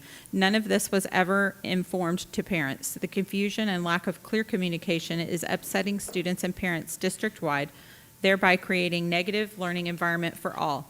We should not be guided by an online curriculum that doesn't even align well with our state and district standards, no matter what you paid for it. I have also heard that at elementary school parents can opt out of having their students complete Florida virtual lessons. Can this also happen at the high school level? We know everything gets better with time and use, but clearly this program is not working well virtually and should not be used for in-person instruction when we return. I again ask the board to have this issue be discussed and, more importantly, Ms. action Contra, we're taken. at the time. Thank you. President Sandoval, that is all the public comment regarding this line item.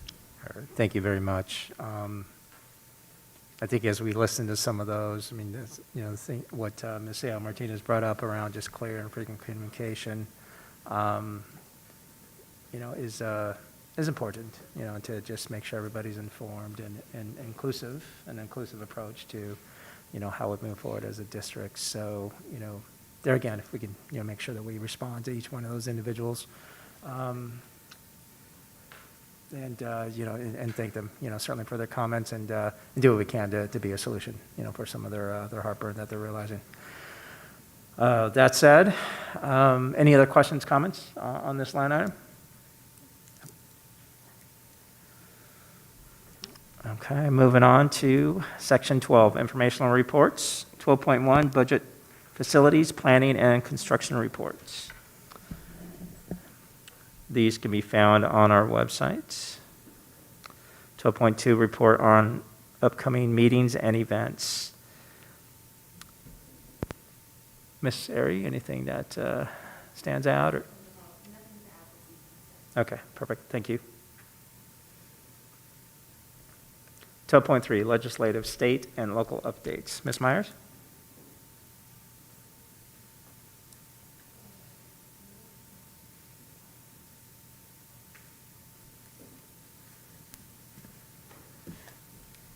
Good evening, President Sandoval, members of the Governing Board, and Dr. Reynolds. Similar to the Peoria Unified School District, the state of Arizona's 2020 fiscal year ended on June 30th. As we have shared in previous legislative updates, due to the COVID-19 pandemic, the Joint Legislative Budget Committee has previously projected a fiscal year 2020 budget shortfall. And in fact, we shared that communication in April, on April 9th, 2020. On August 20th, 2020, the Joint Legislative Budget Committee provided an update in their August monthly financial highlight report and stated that at this time, it is now estimated that the fiscal year 2020 year end will actually have a balance of approximately $377 million. So they've revised their projection to actually project a positive fund balance at year end. In addition, it was reported that July 2020 posted a forecasted gain of $212 million, with gains across the categories of sales tax, individual income tax, and corporate income tax. The state will continue to close the 2020 fiscal year over the next several months. The executive branch is required to provide a preliminary estimate of the final fiscal year 2020 ending balance by September 15th, 2020, and we will give a future update once those numbers are finalized. This concludes the legislative, state, and local update for this evening. Thank you.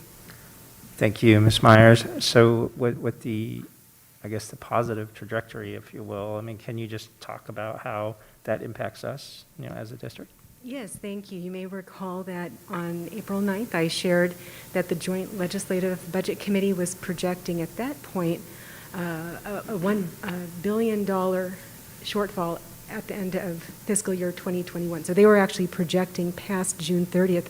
Now, they had variation in that where they said it could be higher or lower by $500,000. That being said, and excuse me, I shouldn't have said billion, I believe it was million. I'm making that a much larger number, relying on memory. What's important about that is if we're in the black and revenues are coming in at projection levels or higher, that affects the funds that are available for the legislature to make budget allocations with.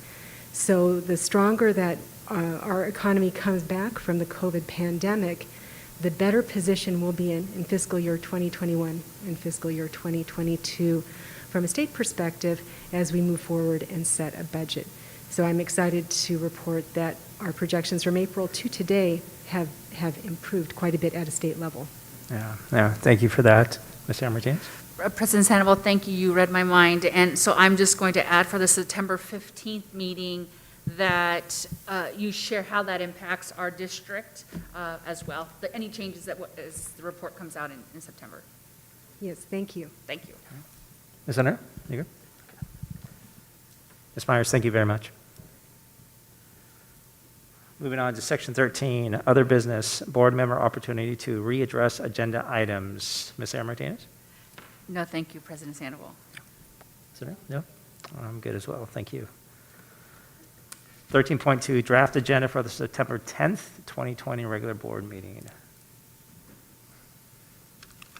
And that'll be more complete as we move forward with the district to define those line items for that upcoming board meeting. 13.3, requests for agenda items for future governing board meetings. Ms. Sayar Martinez. I have two. And the first is one thing that we have control over as a board is our meeting dates. And I know how important COVID is, but I also recognize there are other business matters within the district that we want to continue to stay steadfast as we have our strategic plan. So without going into further more detail, consider revisiting our calendar for the rest of this calendar year and discuss options to increase frequency, whether it be a virtual or in person. Okay, I'll second that. Oh, and the second item is the CTE programs. I know they are valuable, a diamond in our district and nationally. The bug came on my side. Sorry. I would like to either a report or a presentation, however you see fit and most efficient with time. Just where are we at in our CTE programs and how it's being impacted and how the board can help. Perfect. Good. All right. Ms. Underhill? Okay, gotcha. All right, very good. All right, very good. I do not have an item for a future board meeting. I do want to keep our study session around our facilities utilization study top of mind and make sure that we get that scheduled. I believe September was the time frame that we've discussed. So I just want to make sure that that gets on the calendar. Go ahead, Ms. Myers. Yes, thank you. And if I may clarify, because you asked me a question and I need to correct what I said. On April 9th, 2020, it was a $1.1 billion projected shortfall with variation of $500 million going either way. And I just want to make sure I clarified that because I wasn't clear during that legislative update. So I wanted to go on the record with the correct amount. Thank you. Gotcha. No, thank you. All right. Very good. Moving on to section 14. 14.1. I do need a motion to adjourn the meeting. President Sandoval, I move that we adjourn the meeting. Second, we have a motion by Ms. Underhill to adjourn and a second by myself. Board members, please cast your vote.